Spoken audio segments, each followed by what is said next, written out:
श्री गणेशाय नमः, श्री सरस्वते नमः, श्री प्रभू रामचंद्राय नमः। निजमूर्छा सावरून सावध झाला रावण, तव पुढे विझाले हवण, रावणे आपण देखिले। श्री गणेशाला वंदन करून प्रभू रामचंद्राचं स्मरण आणि सद्गुरूची शरण जाऊन कथेचं अनुसंधान आहे। त्या ठिकाणी असणाऱ्या राजा रावणाला त्रासून सोडलं गेलं आणि यज्ञाचा विध्वंस त्या ठिकाणी केला। त्यावेळेस असणाऱ्या राजा रावणाला मार दिला आणि राजा रावण मूर्छित त्या ठिकाणी पडला होता। असणाऱ्या मूर्छेतून राजा रावण सावध त्या ठिकाणी झाला आणि पुढे असणारा सावध झाल्याबरोबर डोळे विस्पारून बघितलं गेलं आपला असणारा होम कुटकोर आलाय ती। तर बघितलं गेलं तर सर्व होमाची असणारी समाप्ती झालेली आहे। होम असणारा त्या ठिकाणी विझला गेलेला आहे, शांत असणारा होम झाला। राजा रावणानं बघितलं गेलं सकाळी यज्ञ सामग्री वानरे केली भोवरी, ते देखोनी दशशिरी क्रोध शरीरी चढीन नेला। समोर बघितलं गेलं असणारा होमाचा विध्वंस केलेला होम शांत त्या ठिकाणी झालेला आहे। सर्व जी काय असणाऱ्या होमासाठी जी काय यज्ञ सामग्री त्या ठिकाणी ठेवलेली होती याची ही सगळी असणारी समाप्ती वानरांनी त्या ठिकाणी केलेली आहे। राजा रावणानं बघितलं गेलं तळपायाची आग मस्तकाला गेली ना असणाऱ्या शरीराच्या ठिकाणी क्रोध राजा रावणाला उत्पन्न झाला। मंदोदरी स्वयं रडता रे कोणिया अलंकानात, स्वयं तिचा शांतविता निज पुरुषार्थ बोलून। मग आपल्या असणाऱ्या राजा रावणाचा घात होणार हे सत्य पतिव्रत असणाऱ्या मंदोदरीनं त्या ठिकाणी जाणून पतीविषयी दुःख त्या ठिकाणी करू लागलेले आहे, रडू लागलेले आहे। राजा रावणानं बघितलं गेलं आपली असणारी पत्नी मंदोदरी दुःख करते। लगेच राजा रावण तिच्याकडे त्या ठिकाणी गेला, तिच्या मनाचं असणारं सांत्वन त्या ठिकाणी करू लागला आणि पुरुषार्थाच्या गोष्टी असणाऱ्या मंदोदरीवर बोलून राजा रावण त्या ठिकाणी म्हणजे शांत करू लागलेला आहे। निदाभिमाने दशानना मंदोदरी प्रति वचन, करुणितीचे शांतवण स्वयं आपण बोलत। मग राजा रावणाने विचार करू लागलेला आहे आपली असणारी पत्नी एवढं दुःख त्या ठिकाणी करू लागलेली आहे। मग पत्नीचं दुःखाचं निरसन त्या ठिकाणी करायचं म्हटल्याबरोबर तिच्या समोर पुरुषार्थ त्या ठिकाणी गाजवावा लागतोय। पुरुषार्थाचे बोल त्या ठिकाणी बोलून मंदोदरीला समाधान त्या ठिकाणी द्यावं असा विचार त्या ठिकाणी केला आणि आपल्या अंगी काय बळ आहे या अभिमानानं असणारं बळाचं वर्णन त्या ठिकाणी राजा रावण करू लागलेलं आहे। मंदोदरीच्या असणाऱ्या दुःखाचं निरसन राजा रावण त्या ठिकाणी जो बळाचा गर्व झालेला आहे या गर्वाभिमानानं राजा रावण मंदोदरीला काय बोलू लागला। सुमंगले मंदोदरी व्यर्थ रुदनाते न करी, तुझं खस्ता केली वानरी त्यांची बोरी करीन मी। मग त्या ठिकाणी म्हणू लागलेला आहे सुमंगले असणाऱ्या माझी प्रिय पत्नी असणारी मंदोदरी असणाऱ्या त्या ठिकाणी म्हणजे तुला असणाऱ्या वानरांनी म्हणजे त्या ठिकाणी त्रासून सोडलं गेलं, तुझ्यावर असणारं दुःख म्हणजे त्या ठिकाणी केलं, म्हणून व्यर्थ असणारं रडणं म्हणजे त्या ठिकाणी थांबेल। व्यर्थ असणारं रडू नको, तुला ज्या वानरांनी असणारा त्रास त्या ठिकाणी दिलाय आता त्यांची बोहरी म्हणजे सगळ्याची समाप्ती मी करीन। शुभानने परियेसी संग्रामी सम्मुख मजसी, रणन येववे कोणासी दैत्य दानवासी कोण गणी। हे असणारे प्रिय मंदोदरी त्या ठिकाणी असणारे तू त्या ठिकाणी दुःख करू नकोस। माझ्या अंगी काय बळ आहे काय सामर्थ्य आहे म्हणजे तुला त्या ठिकाणी माहिती नाही का म्हणले। जर मी युद्धाला त्या ठिकाणी गेलो तर कोण सुद्धा म्हणजे माझ्या समोर युद्ध करायला त्या ठिकाणी म्हणले येणार नाही। दैत्य दानवाला असणारा थरकाप म्हणले लावणारा मी म्हणजे राजा रावण आहे त्या ठिकाणी, म्हणून म्हणजे असणाऱ्या माझ्या बळाच्या जोरावर म्हणजे सगळ्याला त्रासून त्या ठिकाणी टाकेल, पण तो असणार व्यर्थ रडणं म्हणजे त्या ठिकाणी थांबेल। इंद्रादी सुरा समस्त बंदी गृही सेवा करत, ब्रह्मा माझा नित्यंकित नित्य पडत शांती पाठ। अगे मंदोदरी म्हणजे असणाऱ्या त्या ठिकाणी दुःख करू नकोस। माझ्या अंगी काय बळ आहे म्हणजे त्या ठिकाणी काय पुरुषार्थ आहे ती दाखवलाय म्हणजे असणाऱ्या इंद्रादी देव म्हणजे त्या ठिकाणी जे बलहाटे असणारे देव आहेत म्हणजे त्या ठिकाणी या इंद्रदेवा सहित म्हणजे सगळ्या देवाला म्हणजे मी कामाला त्या ठिकाणी केलंय। माझ्या असणाऱ्या बंदी खाण्यात म्हणजे सर्व देव त्या ठिकाणी घातलेले आहेत। आणि जो श्रेष्ठ असणारे ब्रह्मदेव आहेत ते तर माझे असणारे आज्ञाधारी म्हणजे त्या ठिकाणी आहेत. नित्य माझ्या घरी असणार म्हणजे त्या ठिकाणी वेदाचं पठण म्हणजे त्या ठिकाणी करण्याचं काम म्हणजे ब्रह्मदेवाला लावलंय. ते अल्पशक्ती किंकरा मानवाणी वनचरा रणयेती मज समोरा हे उत्तरा घडेना. मग एवढ्या श्रेष्ठ असणाऱ्या देवादी देवाला म्हणजे त्या ठिकाणी माझ्या घरी म्हणजे कामाला त्या ठिकाणी लावलंय. आणि ही तर माकडं म्हणजे एक अतिशय क्षुल्लक किरकोळ आहेत म्हणजे त्या ठिकाणी. एवढ्या देवाच्या अंगी जेवढी शक्ती आहे एवढी शक्ती म्हणजे यांच्या अंगी नाही म्हणजे त्यांच्यापेक्षा कितीतरी वानर हीन त्या ठिकाणी आहेत. मासणारी मानव आहेत. मानव हे तर राक्षसाचं खाजा आहे म्हणजे त्या ठिकाणी. माझ्या समोर युद्धाला म्हणजे त्या ठिकाणी दमत धरू शकणार नाही. नव युद्धाला म्हणजे त्या ठिकाणी येणार नाही. म्हणून तू दुःख त्या ठिकाणी करू नको. तुझं ते कथा भामिनी वानर मानवांच्या श्रेणी क्षणे पाडीना मिरणी नाडीन धरणी अशुद्धे. हे मंदोदरी तू असणारा दुःख करायचं सोडून दे. असणारा रडणं बंद कर. म्हणजे तुझ्या समोर म्हणजे आता असणाऱ्या वानरांची ही दोन मानव आहेत म्हणजे त्या ठिकाणी राम आणि लक्ष्मण. एका क्षणात म्हणजे या रणभूमीवर म्हणजे सगळ्याची समाप्ती म्हणजे त्या ठिकाणी करीन आणि धरणी म्हणजे त्यांच्या रक्तानं म्हणजे माखून काढेल.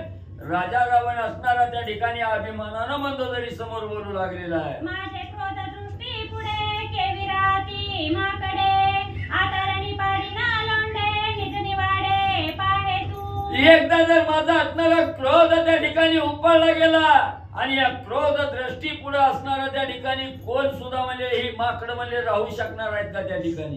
कोण म्हणजे त्या ठिकाणी राहू शकणार नाही. आताच्या आता तुझ्या समोर म्हणजे या रणभूमीवर म्हणजे अनेक या असणाऱ्या मानवाचे आणि असणाऱ्या वानराचे मडी म्हणजे त्या ठिकाणी पाडेन. वानर मानवांच्या भूतळी शिरांची खेळना चेंडू बळी अशुद्धाचा टिळा तत्काळी लावीन निडळी पै तुझ्या. एवढंच नाही ही असणारी वानर आहेत. मानव रूपी असणारी त्या ठिकाणी राम लक्ष्मण आहेत.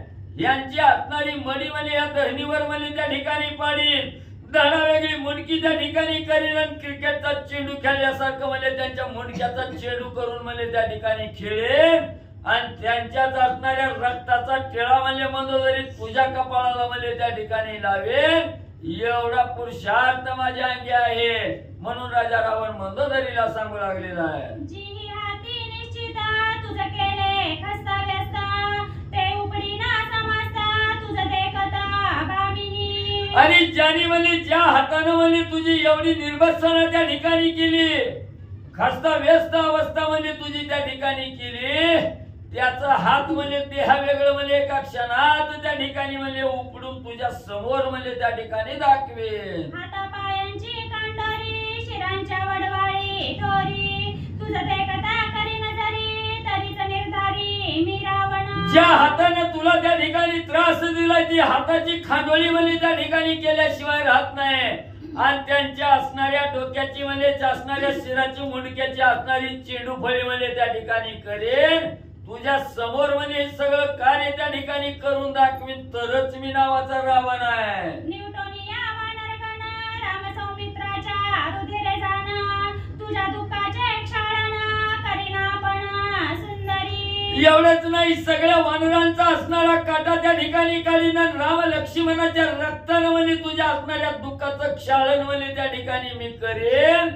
हे सुंदरी पण तू दुःख करायचं त्या ठिकाणी म्हणजे सोडून दे. आजी पृथ्वी अरावण की अरामध्ये कशी जन म्हणून गरजता आपण करी सांत्वना मंदोदरीचे. असणारा रावण हा त्या ठिकाणी विजय मिळवण्यासाठी मोठी असणारी प्रतिज्ञा करून मंदोदरीला त्या ठिकाणी बोलू लागलेला. हे मंदोदरी या असणाऱ्या पृथ्वीवर एक तर असणारा रावण त्या ठिकाणी राहील नाही तर म्हणजे असणारा त्या ठिकाणी राम राहील. म्हणजे ही असणारी पृथ्वी म्हणजे अरावण तर होईल नाहीतर अराम तर होईल. रावण तर मरल नाहीतर राम लक्ष्मण तरी मरण म्हणजे त्या ठिकाणी तू दुःख करू नकोस. आईची दुःख संतप्त मंदोदरी तिचे रावणे बहुतान परी शांतवनी अति कुसरी गिरा गजरी गर्जिन्यला. मग एवढ्या असणाऱ्या दुःखानं संतप्त झालेली असणारी मंदोदरी त्या ठिकाणी राजा रावणानं अनेक प्रकारे तिची समजूत काढण्याचा प्रयत्न त्या ठिकाणी केला. आणि असणाऱ्या मंदोदरीचं असणारं मन त्या ठिकाणी शांत राजा रावणानं म्हणले असणारं बोलून त्या ठिकाणी केलं आणि अतिशय भला मोठा गजर करीत राजा रावण त्या ठिकाणी काय बोलू लागला. आजी श्रीराम तेरणी बाणे करी भंगाणी जडे भय धराला कोणी पाकरणी करीन ते. मग त्या ठिकाणी गर्जना करून राजा रावण बोलू लागलेला आहे. आज असणाऱ्या प्रभू रामचंद्राला म्हणजे रणभूमीच्या ठिकाणी माझ्या धनुष्यातून बाणाचा वर्षाव करून असणारा म्हणजे त्या ठिकाणी अंत म्हणजे त्या रामाचा करेन. आणि जर म्हणजे इतर राम मेल्यावर म्हणजे कुणी भीती घेऊन म्हणजे त्या ठिकाणी जर जाचाल तर त्याला मी म्हणजे काय करतोय बघा आता. उचा भवंडीला सैन्यासी सिद्ध व्हावे वेगेसी उठा चला रणभूमीसी राम सौमित्रासी वधावया. लगेच असणारी आपल्या सैन्याला त्या ठिकाणी आश्वासित करण्यासाठी राजा रावणानं भरी मोठी असणारी गर्जना त्या ठिकाणी केली. अरे म्हणजे सावध होऊन त्या ठिकाणी ऐका म्हणजे मी काय सांगतोय. लवकर म्हणजे असणाऱ्या रणभूमीच्या ठिकाणी राम लक्ष्मणाबरोबर वानराबरोबर युद्ध करायचंय. सगळी जण सज्ज व्हा म्हणजे आळस असणारा सोडा. असणारा त्या ठिकाणी म्हणजे आळस झटकून म्हणजे लवकर उठा न रणभूमीवर जाऊन म्हणजे राम लक्ष्मणाचा अंत त्या ठिकाणी करू. गावागातला निशाणा वेगे पालना पालना आवेशाला से रावणा रणंगणा जावया. लगेच असणारे आपला असणारा ढोल ताशा त्या ठिकाणी होता. त्याच्यावर घाव त्या ठिकाणी घातला आणि सांगितलं चला रे चला म्हणजे लवकर. असणारा त्या ठिकाणी राम लक्ष्मणाचा अंत त्या ठिकाणी करायचंय रणांगणावर जायचंय. म्हणून आवेशानं राजा रावण त्या ठिकाणी गर्जना करून सगळ्या सैन्याला सिद्ध होण्यासाठी सांगू लागला. दीपास्त होता पाहे प्रकाशाधिकाधिक होय तैसे रावणा झाले आहे गरजत आहे अति गर्वे. मग ग्रंथकर्ते असणारे गावबागा त्या ठिकाणी सांगू लागलेले आहे. एखादा असणारा दिवा त्या ठिकाणी सुंदर लागावा तेज त्या ठिकाणी पडावं आणि त्या दिव्यातलं तेल संपत येताना दिवा विजायला लागतो त्या ठिकाणी आणि विजत असताना दिवा त्या ठिकाणी फडफड करतो आणि अतिशय प्रकाश त्या ठिकाणी देतो आणि एकदम दिवा त्या ठिकाणी विजला जातो. तसं असणाऱ्या राजा रावणाच्या अंताची वेळ त्या ठिकाणी आलेली आहे. मरणार आहे राजा रावण म्हणून असणारा या ठिकाणी बडबड करू लागलेला आहे. असणारा आवेश आणून त्या ठिकाणी बोलू लागलेला आहे. जसा दिवा फटफट करून एका क्षणात त्या ठिकाणी दिवा विजला जातो तशी राजा रावणाची अवस्था होऊ लागली. पुष्पाचे जे विकासने तेची त्याचे सुखाने ते रावणाचे गर्जने जीवे मरणे तत्काळ. एखादा असणारं फुल त्या ठिकाणी असावं. सकाळच्या प्रहरी सूर्य उगवल्या बरोबर असणाऱ्या फुलाचा असणारा विकास त्या ठिकाणी होतो. फुल सुंदर विकासलं जातं. पण त्या फुलाला सुद्धा माहिती आहे एक काही क्षणानंतर किंवा काही तासानंतर आपल्याला कोमे जावं लागणार आहे. जे विकासलेलं फुललेलं फुल आहे त्या ठिकाणी ते म्हणजे संध्याकाळच्या वेळी जसं मावळलं जातं ते मिटलं जातं. तसं राजा रावण एवढं म्हणजे आवेशानं त्या ठिकाणी बोलू लागलेलं आहे. म्हणजे मरणाच्या अगोदर जसा साधक असणारा बडबड त्या ठिकाणी करतो बडबडी सुटते तशी अवस्था राजा रावणाची होऊ लागली. विजू प्रकाशाते पावने तेची तिसी हस्त होणे तैसे मांडले रावणे निज मरणे गरजत. आकाशात चकाकत येणारी असणारी वीज आहे त्या ठिकाणी. त्या विजेलाही माहिती आहे आपलं असणारं तेज क्षणभंगूर आहे त्या ठिकाणी. आपण एवढा असणारा कडकड आवाज त्या ठिकाणी करतोय तेज देतोय पण हे तेज आपलं संपणार आहे. आपला आवाज त्या ठिकाणी बंद होणार आहे हे माहिती असतंय तरी असणारी वीज त्या ठिकाणी म्हणजे क्षणभंगूर आहे. थोडा प्रकाश त्या ठिकाणी देते लगेच असताना त्या ठिकाणी वीज जाते. तशी असणाऱ्या राजा रावणाची गर्जना म्हणजे जीवे जीत राजा रावण त्या ठिकाणी मरणार आहे.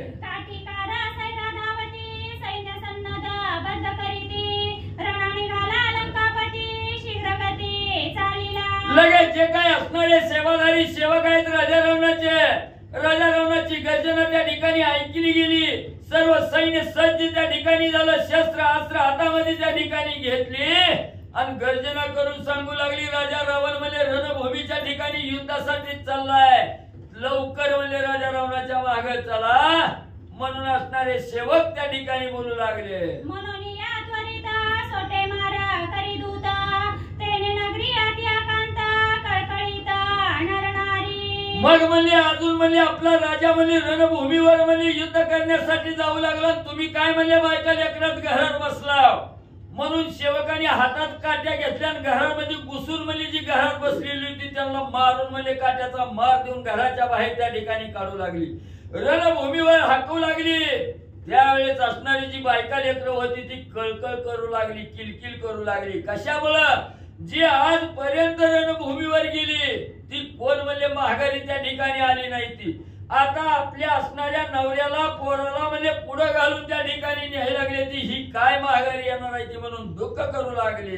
नगरी होता रणवळसा, प्रिया सोमवती प्राणेशा, मागुती ते कवयाईसा, धीर सहसा उपजैना. मग त्या ठिकाणी असणारे सेवक म्हणजे काट्या मारू मारू घरातून बाहेर त्या ठिकाणी काढू लागले. आपला पती बळजबरीनं म्हणजे युद्धाच्या ठिकाणी घेऊन जाऊ लागलेले असणाऱ्या बायकोनं बघायचं, धावतच जायचं, मिठी मारायची, स्वामी आम्हाला सोडून तुम्ही जाऊ नका, आमचं असणारं रक्षण त्या ठिकाणी करा. म्हणून बायकोनं जायचं, नवऱ्याच्या अंगाला त्या ठिकाणी झोंबायचं.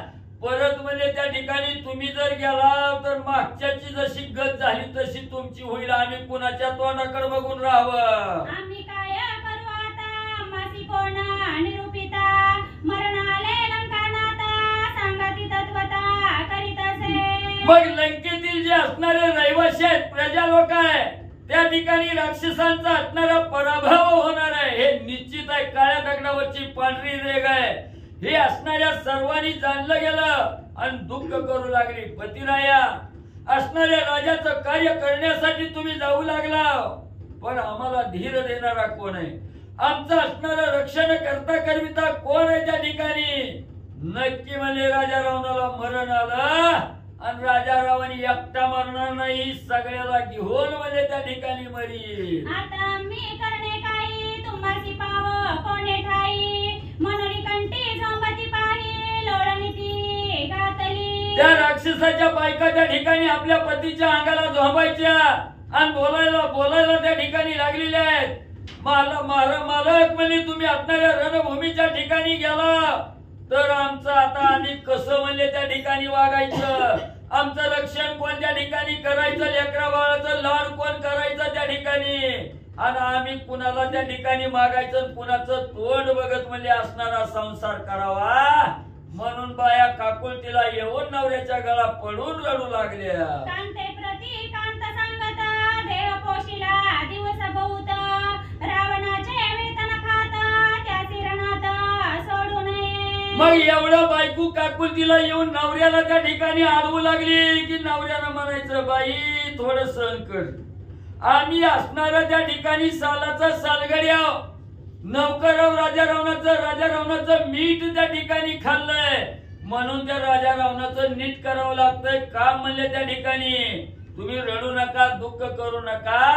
आता राजा रावणावर संकट आलं म्हणून म्हणजे त्याला या कायकी सोडणं बरोबर नाही, म्हणून म्हणजे आम्ही राजा रावणाच्या मदतीला चाललो. जळतयाचे वेतन पोट भरू भिक्षा करून, रणानं न जावे आपण, म्हणून चरण वंदिती. लगेच असणाऱ्या बायकोनी धावत म्हणजे पळत जायचं, त्याच्या पायाला घट्ट मिठी त्या ठिकाणी मालकाच्या मारायची आणि सांगायचं, जळू द्या म्हणजे त्याची असणारी नोकरी सोडून द्या, त्याची चाकरी त्या ठिकाणी सोडून द्या, त्याचं मीठ बी म्हणजे खायचं त्या ठिकाणी सोडून द्या. आपण म्हणजे ही लंका सोडून म्हणजे असणाऱ्या दुसऱ्या देशात जाऊन म्हणजे त्या ठिकाणी कष्ट करून खाऊ, पण म्हणजे हिथं म्हणजे त्याची असणारं त्या ठिकाणी नका म्हणजे आपण भीक मागून म्हणजे तिकडे खाऊ, पण म्हणजे हिथून म्हणजे असणाऱ्या रणभूमीवर म्हणजे त्या ठिकाणी तुम्ही जाऊन म्हणजे मरू नका. म्हणून असणाऱ्या नवऱ्याच्या पाय धरून असणारं लोटांगण पायाच्या चरणावर म्हणजे नवऱ्याच्या घालू लागल्या. तवदूता आणि ती पाठीवरी ओढून काढी ती बाहेरी, शंखस्फुरण घरोघरी नरनारी कळकळती. मग नवरा असणारा रणभूमीवर युद्धासाठी त्या ठिकाणी जाऊ लागला. प्रत्येक नवऱ्याची बायको त्या ठिकाणी आडवी यायची आणि पायावर त्या ठिकाणी लोळण घ्यायची, जाऊ नका म्हणून. लगेच असणाऱ्या दूतांनी मागून यायचं, त्या पायाला बी त्या ठिकाणी मारायचं, चल उठ म्हणून बाजूला त्या ठिकाणी ढकलायचं. तवा अनेक असणाऱ्या स्त्रिया त्या ठिकाणी मोठमोठ्यानं दुःखाचा आक्रोश करू लागल्या. काळे तोंड लंकानाता चोरून आणली सती सीता, आता मरवया जाता सवे समजता नेतसे. मग त्या ठिकाणी असणाऱ्या स्त्रिया म्हणू लागल्या, ह्या असणारा म्हणजे पापिष्ट असणारा राजा रावण आहे म्हणजे राजा रावणाचं तोंड म्हणजे त्या ठिकाणी काळं केलं. दुसऱ्याची असणारी स्त्री म्हणजे त्या ठिकाणी चोरून आणली, तिचा असणारा मोह म्हणजे त्या ठिकाणी धरला आणि आता म्हणजे मरायला म्हणजे रणभूमीच्या ठिकाणी चाललाय. नक्की राजा रावण मरील म्हणून म्हणजे एकटं बी मरण नाही म्हणजे आमच्या नवऱ्याला बी घेऊन म्हणजे त्या ठिकाणी जाऊ लागला. ते ऐकोनी हरिगणा देती राम नामे किराणा श्रीरामा सम्मुखात शानना युद्धाला गुन्हा निघाला. मग ह्या असणाऱ्या बाया म्हणजे त्या असणाऱ्या राजा रावणाला शास्त्राप त्या ठिकाणी देऊ लागल्या. तिथं काही असणारी वानर मंडळी होती, असणाऱ्या भगवंताचे असणारे सेवक त्या ठिकाणी वानर होते. त्यांनी बघितलं गेलं, ऐकलं गेलं, स्त्रियाचं गुणगान त्या ठिकाणी ऐकलं गेलं. लगेच वानराला उल्हास त्या ठिकाणी आला, उत्साह त्या ठिकाणी आला आणि रामनामाचा बहुकार त्या ठिकाणी देऊ लागलेले आहेत, किराण त्या ठिकाणी घेऊ लागलेले आहेत की असा असणारा राजा रावण त्या ठिकाणी प्रभू रामचंद्राच्या समोर युद्ध करण्यासाठी येऊ लागलेला आहे. आता कायसी खटपटा कायसा पडखळू दशकंठा म्हणून हरी कले मरकटा देती उद्भटा किराण. मग असणाऱ्या वानराला त्या ठिकाणी आवेश आलेला आहे, असणारा त्या ठिकाणी राजा रावण येऊ लागलेला आहे. आता काही सुद्धा म्हणजे आटापिटा करण्याची गरज नाही किंवा लय म्हणजे त्रास म्हणजे त्या ठिकाणी करण्याची गरज नाही. म्हणजे या असणारा राजा रावण येऊ लागलेला आहे. सगळ्यांनी मिळून म्हणजे असणारा घरांडा म्हणजे राजा रावणाच्या भोवती त्या ठिकाणी टाको म्हणून आनंद असणाऱ्या वानराला त्या ठिकाणी वाटू लागलेला आहे. आनंदानं किराण त्या ठिकाणी मारू लागलेले आहे. श्री गणेशाय नमः. श्री प्रभू रामचंद्राय नमः. तव रावण दळ समस्त सन्नद्बद्ध झाले तेथा वाद्ये लागली अद्भुत नादे गरजत भूगोळ. इकडं वानराला राजा रावण युद्धाला येऊ लागलेला हे बघून आनंद त्या ठिकाणी झालेला आहे. किराण त्या ठिकाणी घेऊन उड्या आनंदानं वानर मंडळी मारू लागलेले. त्याच वेळेस राजा रावण आपलं असणारं सर्व सैन्य दळ त्या ठिकाणी सज्ज केलेलं आहे आणि असणाऱ्या निशाण्यावर घाव त्या ठिकाणी घातलेला आहे. वाद्य वाजू लागलेले आहेत.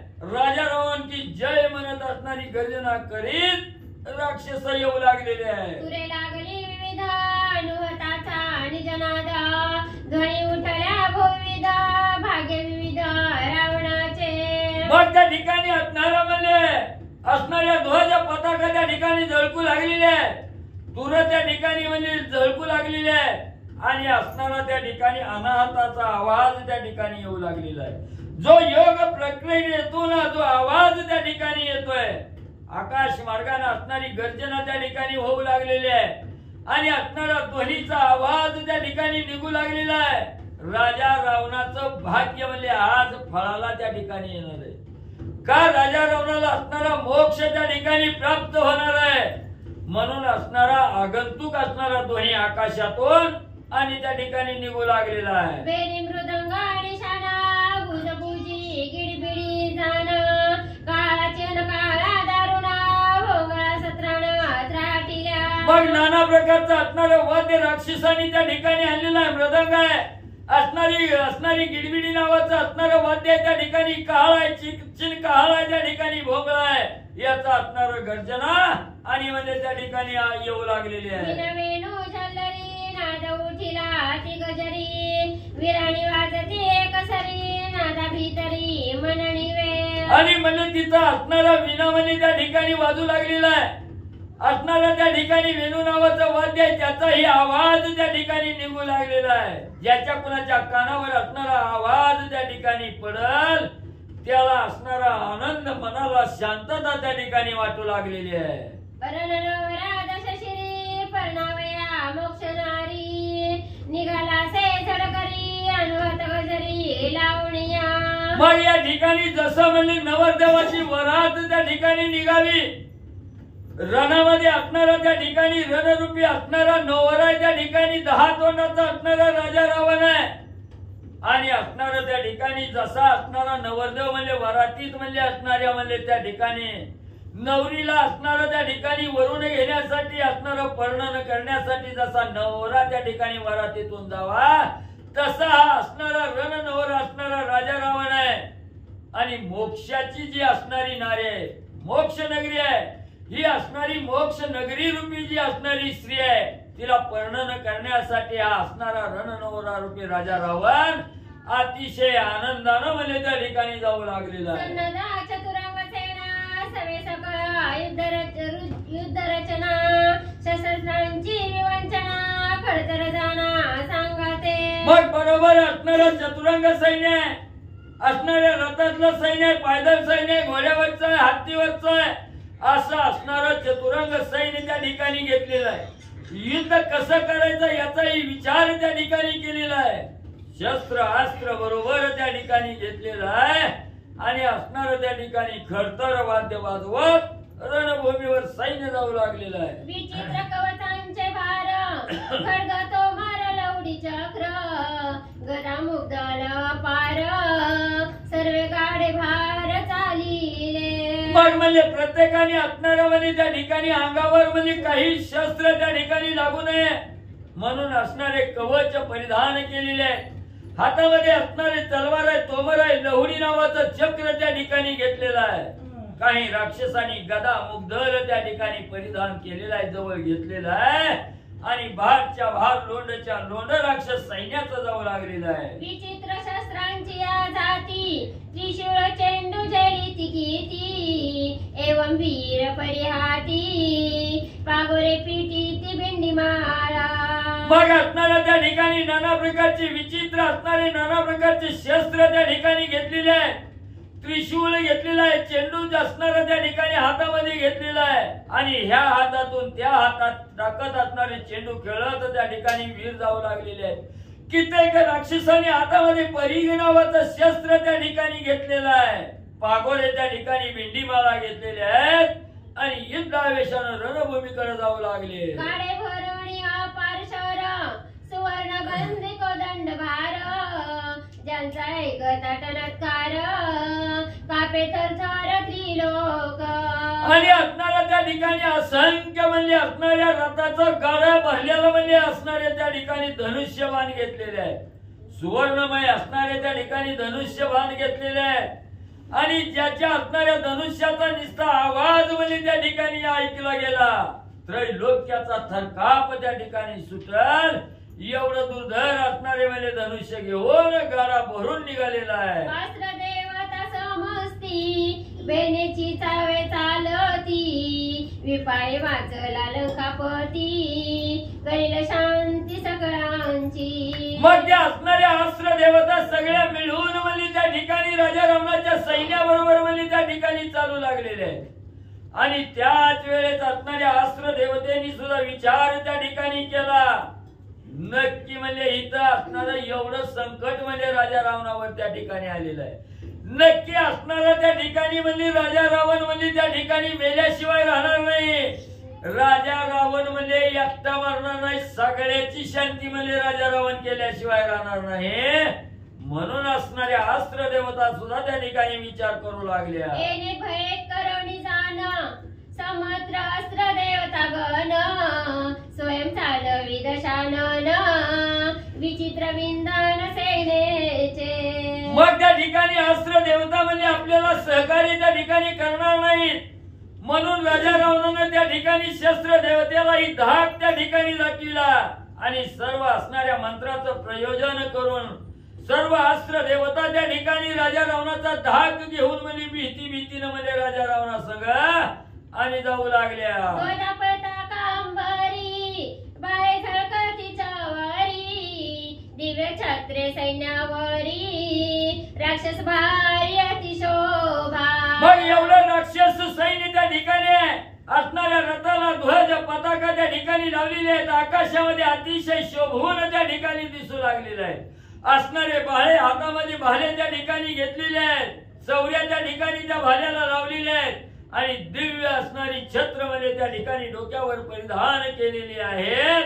असं राक्षस सैन्य त्या ठिकाणी रणभूमीकडे जाऊ लागलो. महामध्ये दाटले गजघाट वारूंचा वाजिन्नला साठ रथ चक्रातळी सपाट होती पीठ पर्वत. आणि ज्या रथाला असणारे हत्या त्या ठिकाणी तेही असणारे उन्मत्त झालेले आहेत आणि असणाऱ्या मदान त्या ठिकाणी उन्मत्त होऊन असणाऱ्या त्या ठिकाणी धावू लागलेले आहेत. जे सारथी आहे त्या ठिकाणी ते सारथी म्हणजे आपल्या असणाऱ्या चाबुकाचा मार म्हणजे त्या असणाऱ्या घोड्याला त्या ठिकाणी देऊ लागलेले आहेत.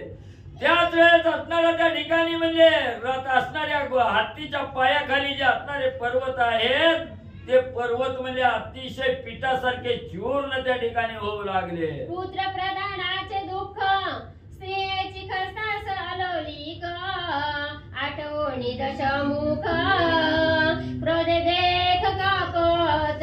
आणि अशा असणाऱ्या रथामध्ये राजा रावण त्या ठिकाणी स्थानबद्ध झालेला आहे. रथामध्ये बसलेला आहे. मनामध्ये विचार करू लागलेला आहे. आपली असणारी पोरं गेली, भाऊ त्या ठिकाणी गेला, कोण शिल्लक त्या ठिकाणी ठेवलं नाही. आपल्या असणाऱ्या स्त्रिया एवढं म्हणजे आपलं असणारं मालक त्या ठिकाणी गेल्यामुळे दुःख त्या ठिकाणी करू लागलेले आहेत. हे डोळ्यासमोर चित्र राजा रावणाच्या त्या ठिकाणी दिसू लागलं.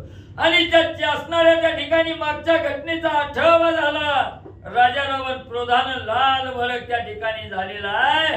थरथरामध्ये त्या ठिकाणी रागानं थरथरा राजा रावण ओढू लागलेला आहे. साधावया श्रीरामासी रथी बैसता रावणासी रूप वाढिन्नले आकाशी देखता लोकांसी पळसुटे. मग राजा रावणाला अतिशय राग त्या ठिकाणी आलेला आहे आणि आवेश पूर्ण राजा रावणाची अवस्था झालेली आहे. आता काही झालं तरी रामाला त्या ठिकाणी सोडणार नाही. रामाला साध्य त्या ठिकाणी करून घ्यायचं आहे. म्हणून रथामध्ये राजा रावण बसलेला आहे. अवाढव्य रूप त्या ठिकाणी धारण केलेलं आहे. आकाशालाच गवसणी घालणे एवढं रूप त्या ठिकाणी राजा रावणाचं वाढलं गेलेलं आहे. आणि त्या राजा रावणाचं एवढं भयंकर रूप बघितल्यावर बघणाऱ्याला सुद्धा चळकाप त्या ठिकाणी म्हणजे सुटत होता. सैन्य चालिले अति गजरी यावा दाविला स्वारी हो हो मामा जी करी. सैन्य चालिले अति गजरी यावा दाविला स्वारी हो हो मामा जी करी वारू कुसरी नाचती. मग लगेच असणारं सर्व सैन्य ही आवेशाने त्या ठिकाणी तत्पर झालेलं आहे. राजा रावणाचा गजर करत त्या ठिकाणी जाऊ लागलेला आहे. आपल्या असणाऱ्या कला कुसरी असणारं सैन्य त्या ठिकाणी दाखवू लागलेलं आहे. घोड्यावर बसलेला आहे, हत्तीवर बसलेला आहे, घोड्याला हकारू लागलेला आहे.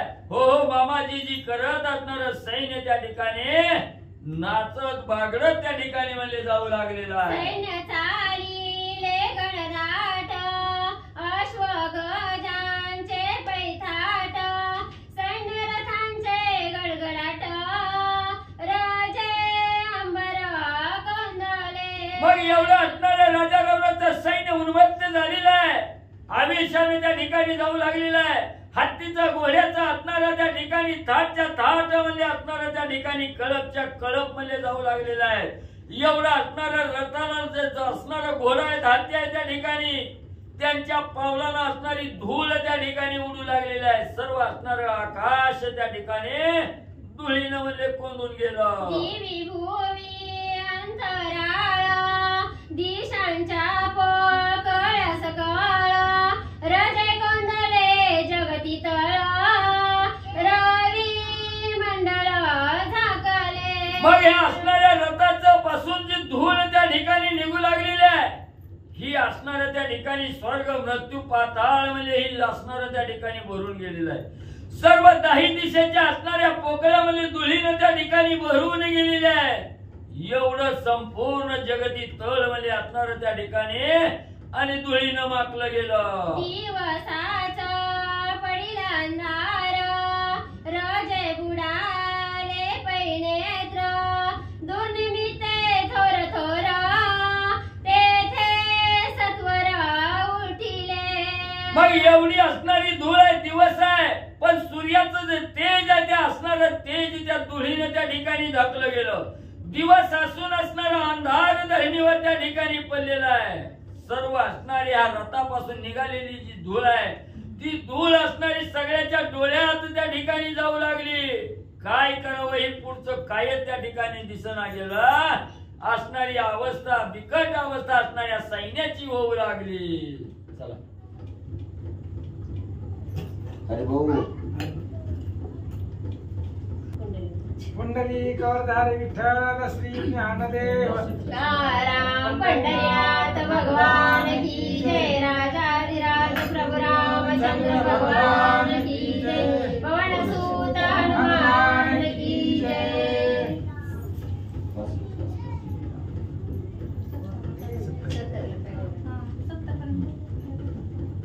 शिखा केता अग्नि केता गगनी उठिले धुमकेता, तया माझी उल्कापात अकस्मात उठिले।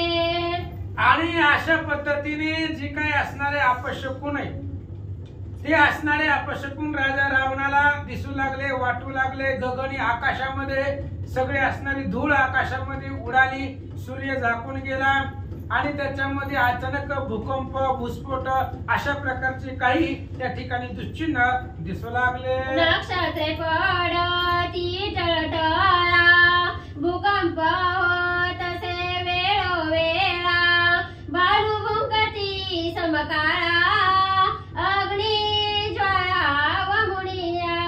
आकाशामधली जी काही नक्षत्र आहेत ती नक्षत्र तुटून जमिनीवरती पडू लागली, जमिनीचा कंप होऊ लागला। काहीच नसताना अचानक वेळोवेळा भूस्फोट होऊ लागला, कोल्हे असणारे त्या ठिकाणी भुंकू लागले, मुखामधून अग्नीच्या ज्वाळा वमून त्या ठिकाणी नाही तसला आक्रोश आवाज काढू लागले।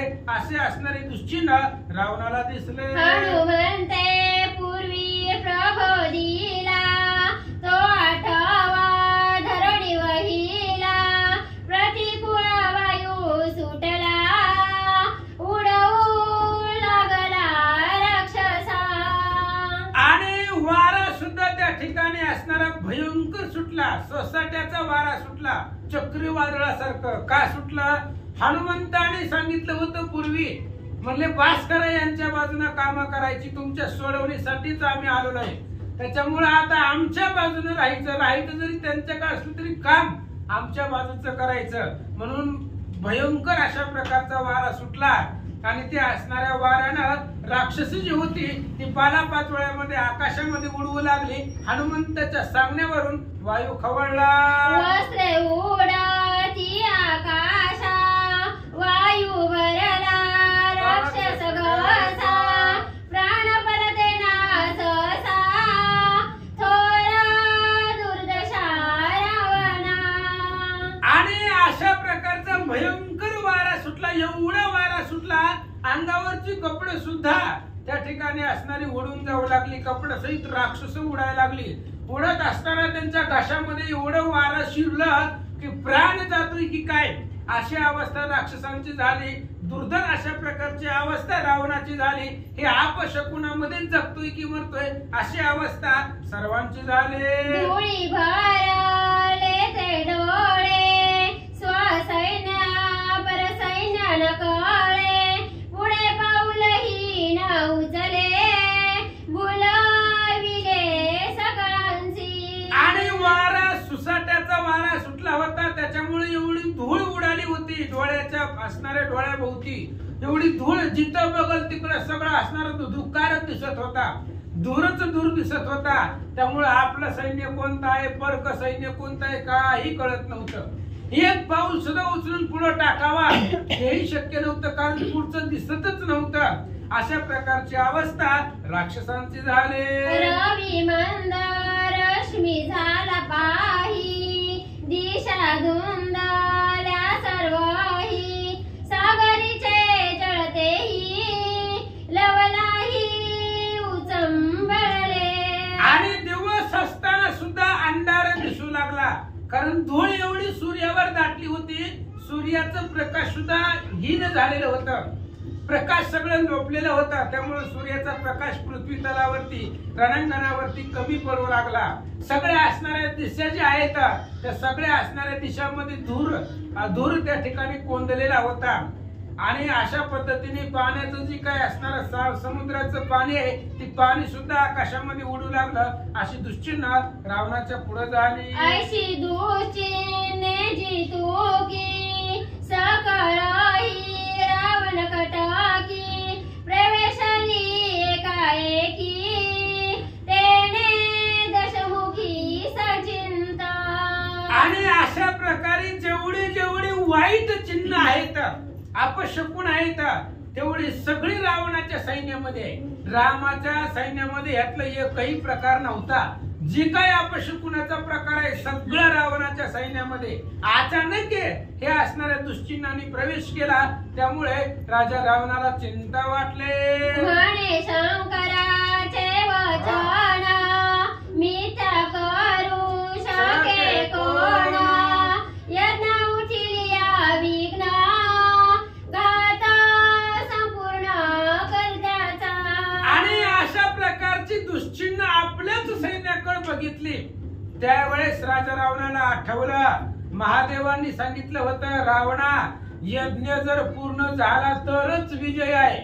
यज्ञ जर अर्धवट सोडला, यज्ञामध्ये जर काही विघ्न आलं तर जो यज्ञ करायला बसणार आहे त्याला मरण निश्चित आहे, असं महादेवानं सांगितलं होतं. आता मरतोय की काय अशी अवस्था रावणाला वाटू लागले. ते आजी दिसते फळ दुर्निमित्ते जी प्रबळ, येथे दिसताती सकळ समग्र दळ व्यापिले. आणि जे महादेवानं सांगितलं होतं चिन्ह, उघड खूण सांगितली होती, ती आता दिसायला लागले. प्रत्यक्षाला प्रमाणाची गरज नाही. जी प्रत्यक्ष डोळ्याने दिसतंय त्याला पुराव्याची काय गरज आहे. महादेवानी सांगितलं होतं आणि तीच अवस्था समोर दिसायला लागले. जे जे अपशकुन आहे ती सगळं डोळ्यापुढे दिसायला लागलंय. सगळं दळ असणाऱ्या अपशकुनानं व्यापलेलं आहे, संकटानं व्यापलेलं आहे. अशी अवस्था रावणाची झाली. ऐसा झाला सचिंत दुर्निमित्ते भ्रमीभूत, क्षण एक झाला लंकानाथ अति अकांत वर्तला. अशा प्रकारे रावण संचित झाला. रावणालाही माहिती होतं की आता अशा प्रकारचं जी काही दुर्निमित्त आहे, हे जे काही संकट आलेलं आहे, त्या संकटाने राजा रावण भ्रमून गेला. त्याच्याही लक्षामध्ये काही येईना गेलं. पण जाऊ दे म्हणले, आपण राजे आहोत, आपण डळमळायचं नसतं. सगळं सैन्य जरी डळमळलं, घाबरलं, तरी त्यांना धीर आपण द्यावा लागतो. म्हणून राजा रावण काय करू लागला. सवेची सावध होडी पाही विचारी आपुल्याच ठाई, म्हणे तुझी निवय काही युद्धाच्या ठाई सुरासी. लगेच राजा रावणाने विचार केला, आपण चाललोय कुठं, युद्धाला चाललोय. आपल्याकडे शस्त्र अस्त्र ताकद कशाची कमतरता आहे का. मग ही जी काही दुश्चिन्ह आहेत, अपशकुन आहे, ही अपशकुनाची भीती कुणाला वाटायला पाहिजे. ज्याच्याकडे बळ नाही, त्याच्याकडे ताकद नाही, त्याला हे असणारे शकुन अपशकुन मानित असते. आपण शूर आहे, आपण बलवान आहे, आपण युद्धाला चाललोय. आणि जे योद्धे असते ते योद्धे असलं दुश्चिन्हाचं भीती मानत नाही. तर असा विचार रावण करू लागला. सुचिन्ह माझी शंकर तो दुचिन्ह काय गेला दूर, व्यर्थ पामराचा विचार मी चिंता तूर लटकाची. रावणाला लगेच डोक्यामध्ये विचार केला. म्हणले, आज आपल्याकडे सगळे अपशकुन आहे, दुश्चिन्ह आपल्या बाजूने व्हायला लागले.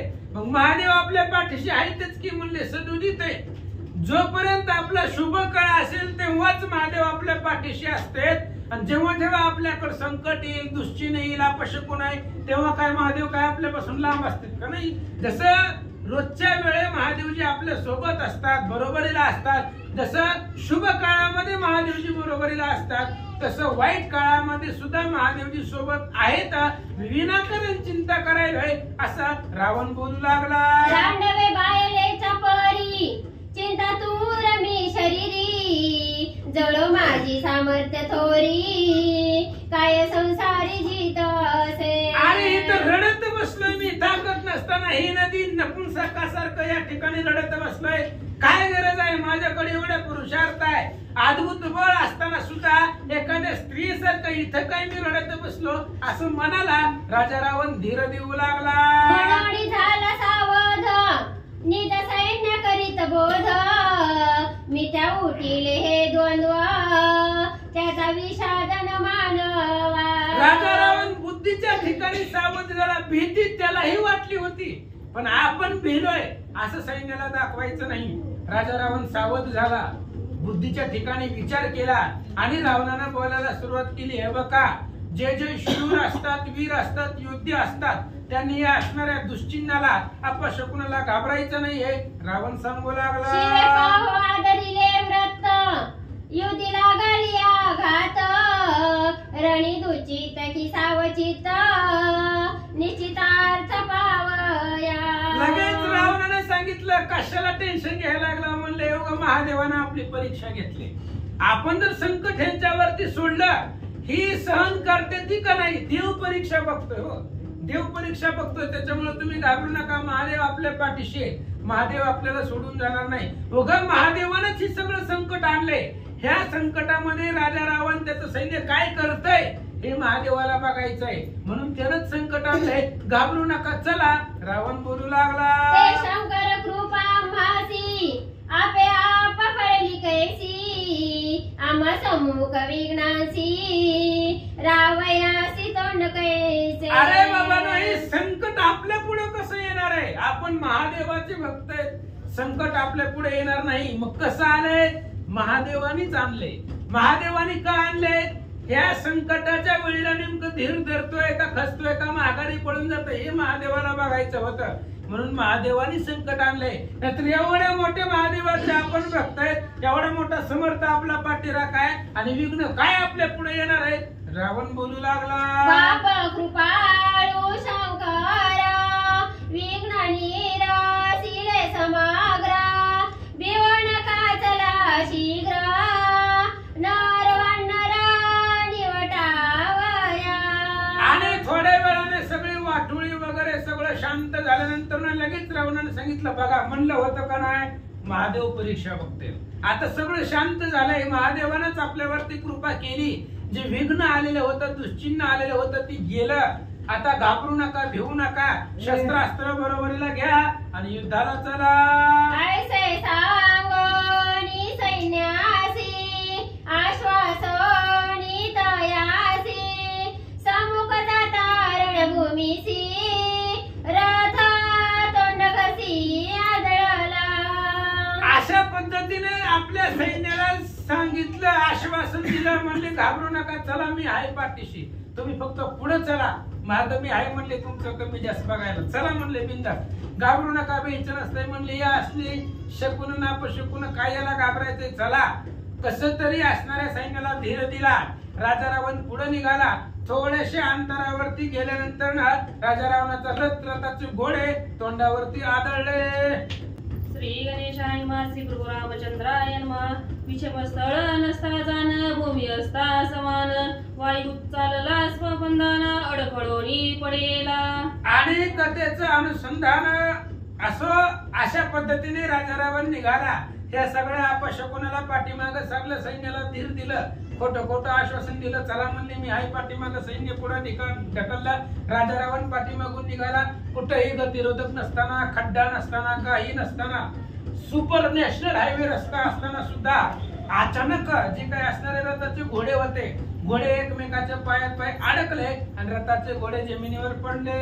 आवरता सारथ्यासी वारू पडले तोंड कसी तेने चिंता रावणासी निज मानसी वर्तली. आणि घोडे पडणार एवढ्यामध्ये सारथ्यानं आवरण्याचा प्रयत्न केला, पण नाही, त्याला सुद्धा आवरले गेले नाहीत. घोडे तोंडावरती पडले. घोडे पडलेले बघितल्यानंतर ना राजा रावणाला चिंता वाटली. काय विचार करतो, तथापि निज वृत्ती करून साठ पदरून रावण वारू उडविले जाण उदक सिंचन करोनिया. तरी पण जाऊ द्या म्हणले, पडले असतील काहीतरी त्यांच्या पायात पाय घोटमळला असेल, जाऊ द्या म्हणले. घोडे पडले म्हणजे यात काही नवलाय, पडले असतील जाऊ द्या म्हणले.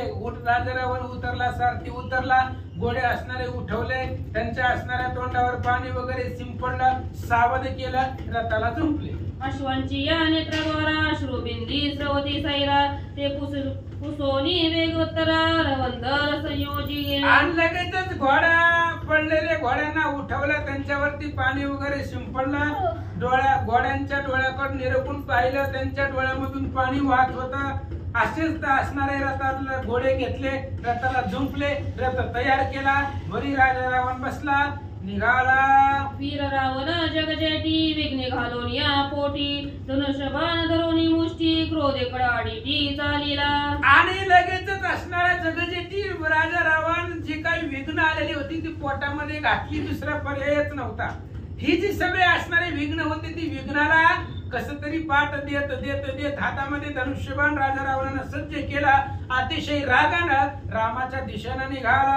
आठवून या पुत्राचे निधन दापोटा बंधू कुंभकर्ण प्रस्तादी प्रधान सकळ सैन्य निमले. आणि राजा रावण युद्धाला निघाला जात असताना आठवू लागला किती सैन्य होता आपल्याकडं. असं जर आपण निघालो तर पाठीमाग आपला भाऊ असायचा, आपले प्रधान असायचे, आपली पोरं असायची, पण आज कोणी सुद्धा नाहीये. कुंभकर्णाची आठवण होऊ लागली. आपला आवडता लाडका प्रहस्त प्रधान जो रावणाचा उजवा हात होता त्या प्रहस्ताची आठवण होऊ लागली. प्रत्येक जो मेलाय त्याची आठवण करत राजा रावण निघाला. रोहितयांची आठवणी क्रोधे झाला काळाग्नी प्रवेशला रणांगणी देऊनी पाणी सर्वस्व. आणि त्या जे जे गेलेले आहेत त्यांची आठवण राजा रावणाला येऊ लागली. युद्धाला जाताना आपले मोठमोठे जे बलवान योद्धे होते, काय आपले पाठीराखे होते, आज कुणी सुद्धा राहिलेलं नाहीये. दुःख राजा रावणाला झालं, तसंच रागही आला. त्याच्यामुळं सर्वस्वावर पाणी टाकलं राजा रावणानं आणि एकच त्या ठिकाणी मरायचं किंवा मारायचं हे आवेशानं युद्धाला निघाला. राजेशा आणि जीविताशा सांडुनी भोगाची भोगाशा सांडून ऐश्वर्याची आशा विरक्त सर्वस्वा रावण. रावण विरक्त झाला. रावणाला बी माहित आहे आता माघारी येतोय का नाही गॅरंटी नाही. म्हणले आजपर्यंत आलो कस तरी पळून जीव वाचवत माघारी आलो, पण आता तेवढाही चान्स नाहीये. आता सगळं सर्वस्वावर पाणी फिरलं. राज्याची आशा सोडली, जगण्याची आशा सोडली, जिंकू किंवा मरू, जगू किंवा मरू ही सुद्धा आशा सोडून दिली. जेवढे काय असणारे सुख आहे ते असणारे सगळे सुखावरती पाणी टाकलं. ऐश्वर्य सत्ता संपत्ती सगळ्याची आशा राजा रावणानं सोडली. निराशा झाला, युद्धाला निघाला. केवळ क्रोधाचे निज शरीर तेने रूपाला तस शिर जेवी मध्यानी अति उग्र दिसे खडतर भास्वत. फक्त रागच मनामध्ये होता, भयंकर क्रोध. नुसतं क्रोधानच निर्माण केलंय की काय अशा प्रकारचं राजा रावणाचं शरीर दिसू लागलं. लाल भडक रागानं दिसू लागला. मध्यानाचा दिनकर सूर्य डोक्यावर आल्यानंतर भर उन्हामध्ये दुपारी 12 वाजता जसा अतिशय तीव्र सूर्य दिसतो तशा पद्धतीने रागानं लाल भडक राजा रावणाचं स्वरूप रणांगणावर दिसू लागलं. मध्यकाळाग्नीचा रवी सहसा होय दुर्निच्छ जेवी तैसा अति क्रोधाभिवरी दशग्रीवा निजभासे. मध्यान्ह काळेचा सूर्य असावा आणि त्या सूर्याकडे बघायची कोणाची हिंमत आहे बघा बरं. दुपारी भर सूर्याकडे नुसतं बघा, बघता येतं का? लगेच डोळे दिपून जातात. तसा असणारा क्रोधाग्नी राजा रावण झालेला होता. अतिशय तीव्र दिसू लागलेला होता. जसं सूर्य दिसावा तशा पद्धतीने आजच्या अतिशय क्रोधाचा अभाव राजा रावणानं आणला. युद्धाला निघाला. अंतरेचे निज सामर्थ्य त्याने करोनी प्रदीप्त रणी गरजोनी लंकानाथ काय बोलत रामासी. आतमध्ये जे सामर्थ्य होत राजा रावणाचं जे काय असणारा ताकद होते, अंगामध्ये बळ होत, ती असणारं सगळं बळाला प्रदीप्त केलं, प्रज्वलित केलं. आतल्या आतमध्ये बळ त्या ठिकाणी आवेश आणला. अतिशय राग आलेला आहे. रामचंद्राच्या पुढं फेस टू फेस राजा रावण गेला. रामचंद्राला लक्ष केलं. काय बोलतो ऐका. रामा तुझे पोटी युद्ध करणे कडकडाटी ते आजी साधिली गोष्टी झली पाटी देऊनी पळसी. रामचंद्राच्या पुढे राजा रावण गेला आणि रावणाने सांगितलं रामा थांबा. कुठे निघाला? पळून जातो काय मला बघून? आता राम ह्याला बघून पळणार नव्हते का? उगा बोलू लागला. बोलायला काय आपल्याला द्यायचंय का घ्यायचंय? रावणाने सांगितलं ऐका, तुमच्या मनामध्ये होतं, तुमच्या नाही म्हणला मी, तुझ्या म्हणला, तुझ्या मनामध्ये होतं की माझ्या बरोबर युद्ध करायचं. आलोय म्हणले मी युद्धाला. आता मला बघून माझा राग बघून पळून जाऊ नको असं रामचंद्राला रावण बोलू लागला. बहुत दिवसांची माझी असोसी फळाली आजी राम सापडला झुंजी पुण्यपुंजी फळा आली. आणि रावणानं सांगायला सुरुवात केली अनेक दिवसापासून ह्या दिवसाची वाट मी सुद्धा बघत होतो. बघू म्हणले रामचंद्र कधी युद्धाला येतोय माझ्या बरोबर. अनेक दिवसापासून वाट बघत होतो. आता भेटल मग भेटल. स्वप्न बी भेटणं गेलं आज समोर आलाय. कधीच भेटला नाहीये. अनेक दिवसाचं पुण्य बहुत सुकृताची जोडी अनेक दिवसाचं पुण्य आज फळाला आलं आणि एवढ्या पुण्याच्या सामर्थ्यानं आज रामचंद्र माझ्या असणाऱ्या डोळ्याच्या समोर उभा राहिले. खरंच रावणाचं खोट आहे काय? श्रीराम देखाव या दृष्टी पाहिजे तर भाग्याची या कोट्यावधी भाग्य लागते तेव्हा राम डोळ्यानं दिसतंय पुढं दिसतंय. आणि तीच राजा रावण सांगू लागला अनेक दिवसाचं पुण्य फळाला आलं म्हणून आज तू माझ्या पुढे युद्धाला सापडलाय असं बोलू लागला. सावदे के रघुनंदन होऊ नको पलायमान जितके असे अंगवन तैसे रण करीनाजी. आणि रामाला बोलू लागला ऐक म्हणले रामा फक्त पळून जाऊ नको. तुझ्यामध्ये जेवढी ताकद आहे जेवढे सामर्थ्य आहे जेवढा काय प्रताप पुरुषार्थ आहे तो रणांगणामध्ये दाखव आणि माझ्या बरोबर युद्ध कर माझ्या समोर पळू नको. रावण बोलू लागला पासून पळाला तो मागुते नीरनाला आता ही पळवीन वाहिला झनया बोला भ्रमशील. रावणाने सांगितलं ऐक पूर्वी माझ्या पुढे पळाला कधी पळाला होता राम? मग बोलायला काय जातंय आपल्याला? सगळ्या वानाला पुढे बोलू लागला रामा पुढे बोलू लागला ऐक पाठीमाग तुला जसं पळवून लावलं आणि माझ्यापासून जसं तू पळून गेला तसं आता पळून जाऊ नको. जर ताकद असेल सामर्थ्य असेल तर रणांगणामध्ये थांब माझ्या बरोबर युद्ध कर. तीनदा पळून गेलेला रावण रामाला बोलू लागला तरी एक वेळेसे झाले रथ सारथी वारू मेले दोनिया पलायमान घडे ते सर्वता पाहिले विसरावे. आणि रावणाने सांगितलं काय सारखं सारखं सारखं सारखं तीच सांगायला लागला उगा एकदा पळून गेलो ती कशामुळे गेलो उगा माझ्या रथाचे असणारे घोडे मारले रथ तुटला म्हणून गेलो ती इसरून जावं म्हणले सारखं सारखं तीच काय उचकणं द्यायला लागला. पळून गेला एकदा गेलो पळून सारखं सारखं तीच काढायचं असतंय का? आता आलोय संग्रामाला युद्धाला जी पाठीमागचं ती झालं इसरा की आता होय मागे झाले पाहू नका पुढे हे जामीन आहे तुका जे झालं ते विसरा म्हणले. एकदा पळून गेलं तीनदा पळून गेलं म्हणून सांगायला लागलं जाऊ द्या म्हणले गेलतो ना पळून आता युद्धाला आलो काय ताकद आहे दाखवा. मी नभिये देवांसी दृष्टी नाही दानवांसी तेथे कोण गुणी तुम्हासी जीवन राशी आश्रयिले. अरे बाबा मी देवाला घाबरत नाही बरोबर आहे. कुणी देवाला रावण घाबरत नाही दैत्याला घाबरत नाही कारण दैत्याचा राजा आहे. मानवाला घाबरत नाही कारण मानव खाद्य आहे. जगतामध्ये मी कुणालाच भीत नाही कुणालाच घाबरत नाही. पण तुम्ही काय असणाऱ्या झाडाचा पाला खाणाऱ्या वानरांचा आश्रय धरलाय वानराला सोबत घेऊन आलाय तुम्हाला घाबरला असं वाटतंय काय? बघाची काय ताकद हा पाले खाईर मरकटे रणाला सीताचे नेटे घाव घालता वचटे अति संकटे मराल. अरे बाबांनो कुणातला घेऊन आलाय तुम्ही? तुमच्या पाठीमागं कुणाचं बळ आहे?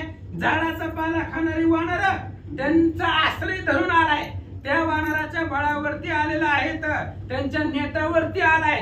पण आता त्या ठिकाणी काय सामर्थ्य दाखवावं अतिशय संकटामध्ये मरून जासाल असं बोलू लागला.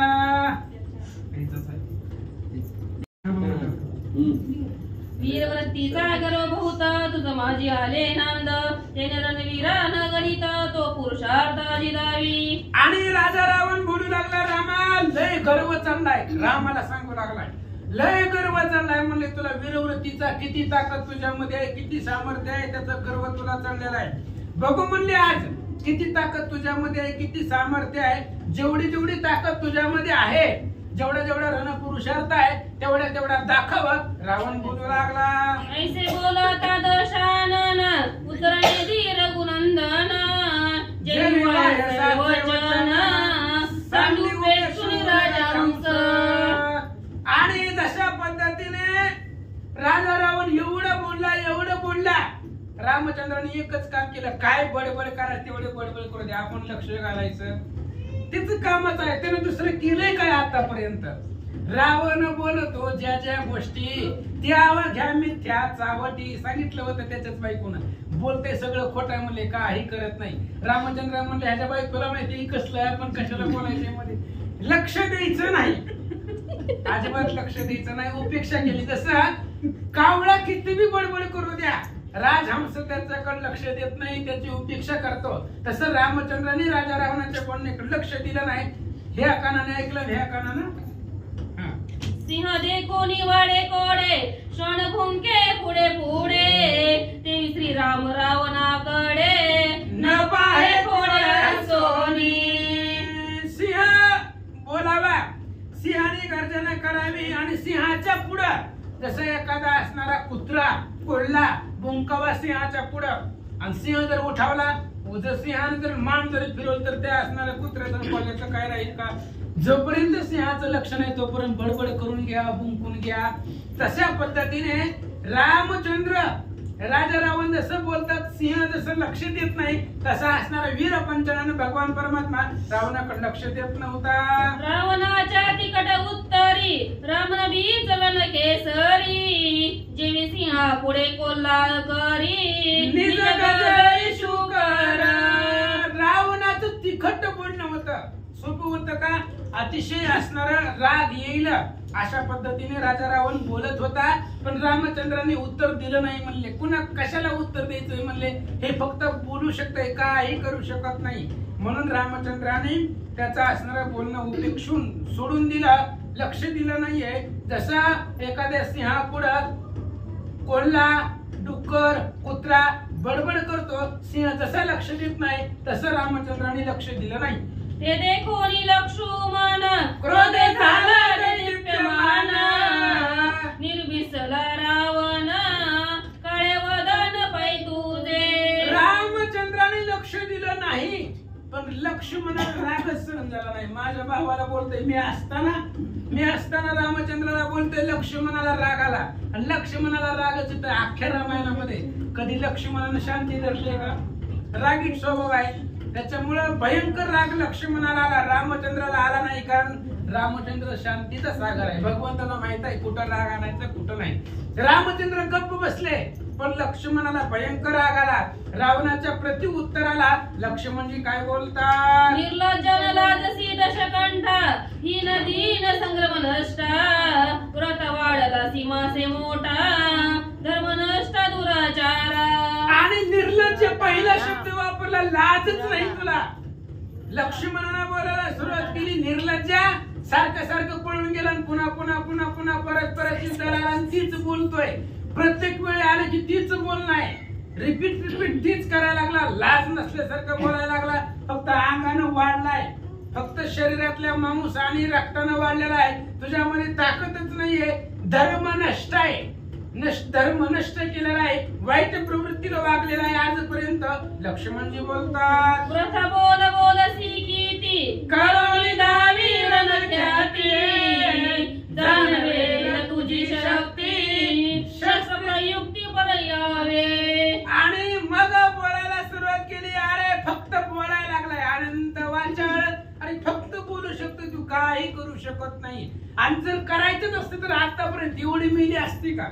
जर तुझ्याकडून काय तुला रणामध्ये ताकद दाखवायची असती, रणामध्ये जर ख्यातीच करायची असती तर एवढी मारली असती का.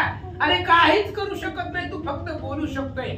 जर युद्धामध्ये ताकद दाखव, प्रताप दाखव, मग तुझ्या अंगामध्ये किती ताकद आहे, किती तुझ्याकडे शस्त्र अस्त्र आहे, किती सामर्थ्य आहे, युद्ध करून दाखव, मग कळेल. लक्ष्मणजी बोलतात महाशूरांचे लक्षण करुणी दावर किरण कंदन व्रत दोन्ही काय कारण भुंगे श्वान तैसा तू.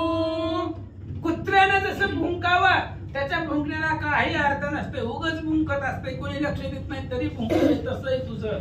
अरे जे काही महाशूर असतात, योद्धे असतात, ते बडबड करत नसतात, युद्धाच्या ठिकाणी बोलत नसतात. त्यांचं बोलणं म्हणजे शस्त्र असतं, त्यांचं असणारं ताकद म्हणजे शस्त्र असते. ही शस्त्रच बोलतात आणि शस्त्रच उत्तर देतात. तोंडाने योद्धा बोलत नसतो.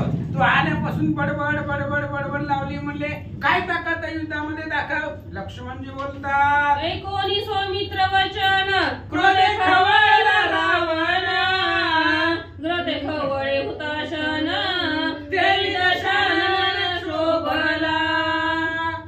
लक्ष्मणाचं बोलणं ऐकल्याबरोबर रागाने लाल भडक झाला. अग्नीमध्ये जसं तूप टाकल्यानंतर ना अग्नी अधिकाधिक प्रज्वलित होतो, तशा पद्धतीने राजा रावण रागाने लाल भडक झाला. लक्ष्मणाचं बोलणं राजा रावणाच्या काळजाला लागलं. काय बोलतो नेत्र भवंडी घरगरा दंड खात करकरा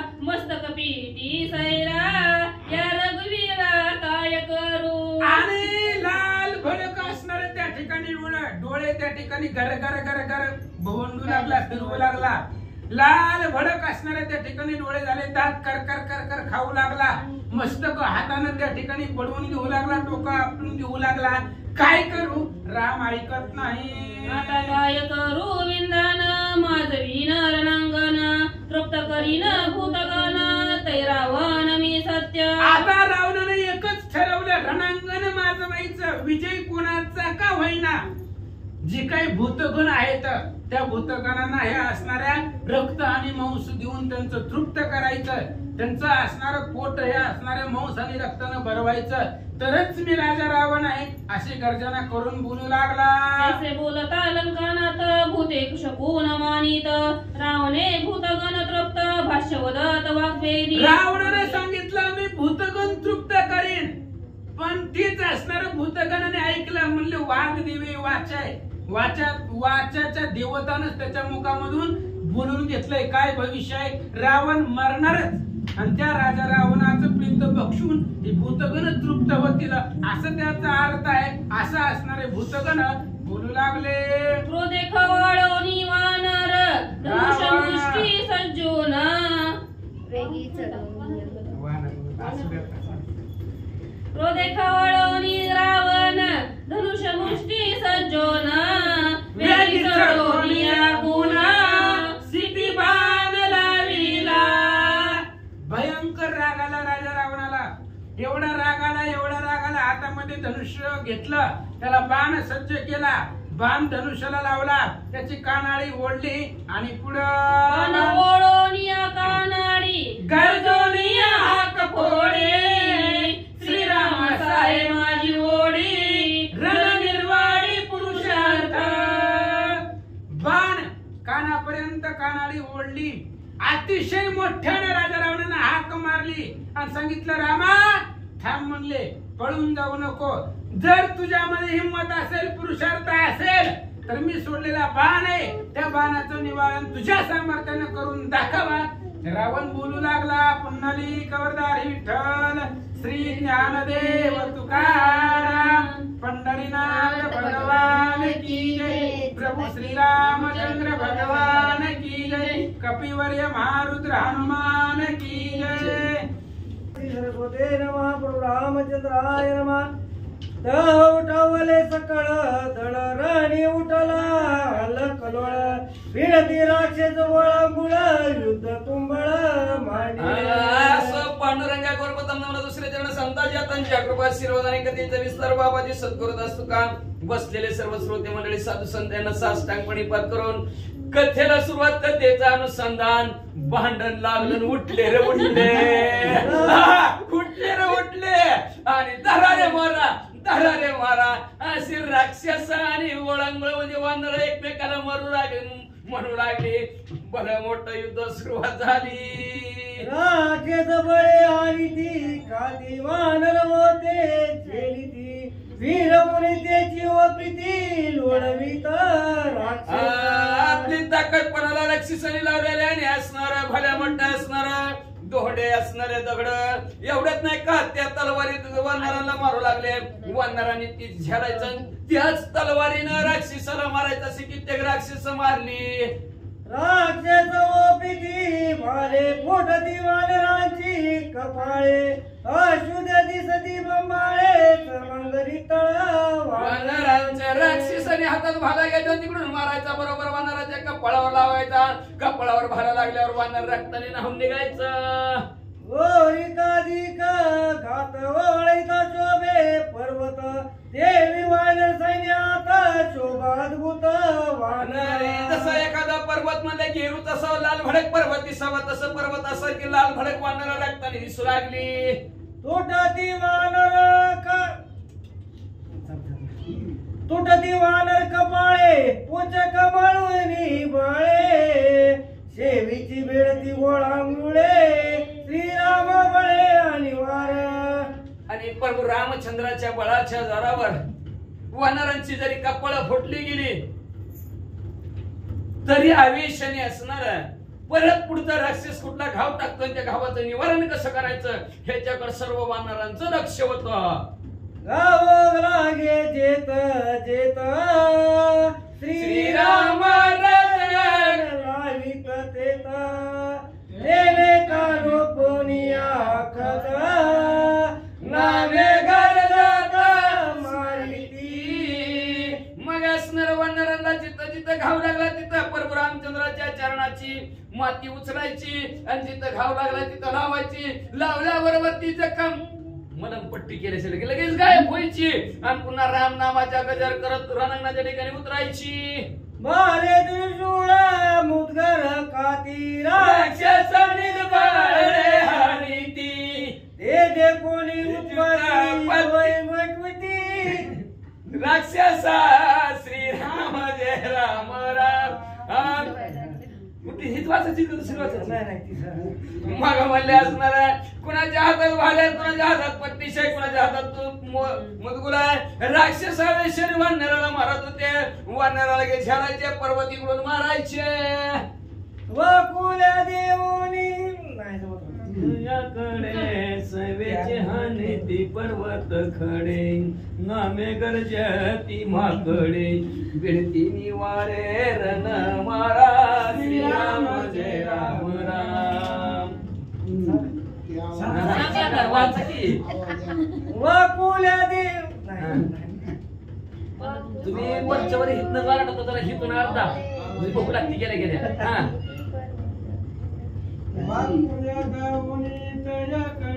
वाकुल्या देऊनी सेवती आणि ती पर्वत खडे नाम गरजती माकडे माम गरजती माक गडे बिडती निवारे रण मारा. असले वानर मंडळी तिकडून असणार राक्षसाने मारले की त्याला वाकडं दाखवायची आणि वाकडं दाखवून म्हणजे आपल्या हातातला पर्वत वानर राक्षसाला मारायची. अशा प्रकारची दोघांची मारामारी चालू झाली म्हणतात. भेंडी बाळाचे पांगुरे राक्षस हानी तिथं मारे दोन्ही गुंडे पर्वत शिखरे घेऊन वानर ठोकीती. इकडे गोपन मुंडा असणारा राक्षस मारू लागले. इकडे नसणाऱ्या वानराने भलं म्हणतं झाड उपटायचं, पर्वत उपटायचं, राक्षसावर टाकायचं. वीर खवळले अति क्रोधे राणी माताले रणमध्ये एक नाचती युद्ध छंदे रणछंदे तळपती. रणांगणाचे वीर ठिकाणी असणारे सगळे वीर खवळून गेलेले आहेत. कोण रणांगणाचा मध त्याला चढला ती एकलाच रणाच्या ठिकाणचं युद्ध धिंगाणा घालू लागला आणि कोण कोण कणाय लागलं, पुताय लागलं. तरक तरक उठान ओढाने धडकती तळपोन वानर देऊनी किराण नेती हिसडून. मग असणार योगदान म्हणलं ती राक्षस अशी हातात ढाल, एका हाताने तलवार मागे पुढे सरकत अशी फिरवायची. तेवढ्याच वानराने बघायचं, वरनच उड्डाण टाकायचं, त्याच्या हातात ते ढाल बी तलवार बी हिसकावून न्यायची. नाही पळती वानर गण ते श्रीराम पदर्जे करून तत्काळ होती सावधान गरजी गर्जन राम नामे. वानर रणांगणाच्या ठिकाणी पडला की पडल्याबरोबर प्रभू रामचंद्र जिंकून गेलेले आहेत. त्या असणाऱ्या पायाची प्रभू रामचंद्राच्या पायाची धूळ उचलायची, कपाळाला लावायची, लगेच सावध होत होता. पडलेला सावध होत होता. चेपेल्यावर सावध होत का तसं सावध व्हायला लागले आणि सावध झाले की जय श्रीराम. राक्षस पडती गाई त्याची उठाविता कोणी नाही. राक्षसांचे सैन्य सर्वही वानरी पायी निवडिले. राक्षस रणांगणाच्या ठिकाणी पडत होत, त्याला उठवणार कोणीच नव्हतं. म्हणून कोट्यानु कोट्या असणार राक्षस रणांगणाच्या ठिकाणी वानर मारू लागले. श्रीरामाच्या दृष्टी पुढे महावीर निधळे गाई पडले वेळे पुढे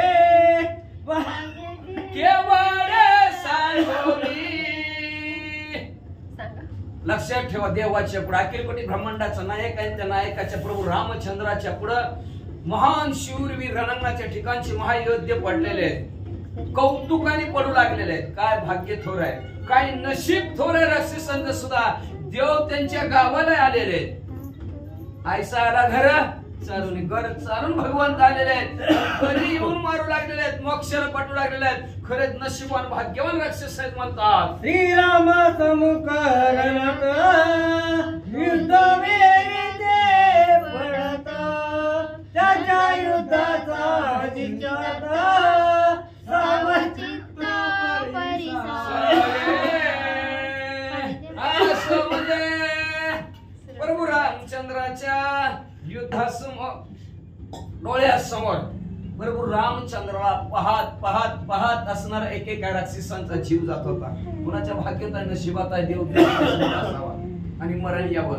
माणसाने किती म्हणलं तर मूर्ती सुद्धा येत नाही, ह्याला बलवान त्याला बलवा.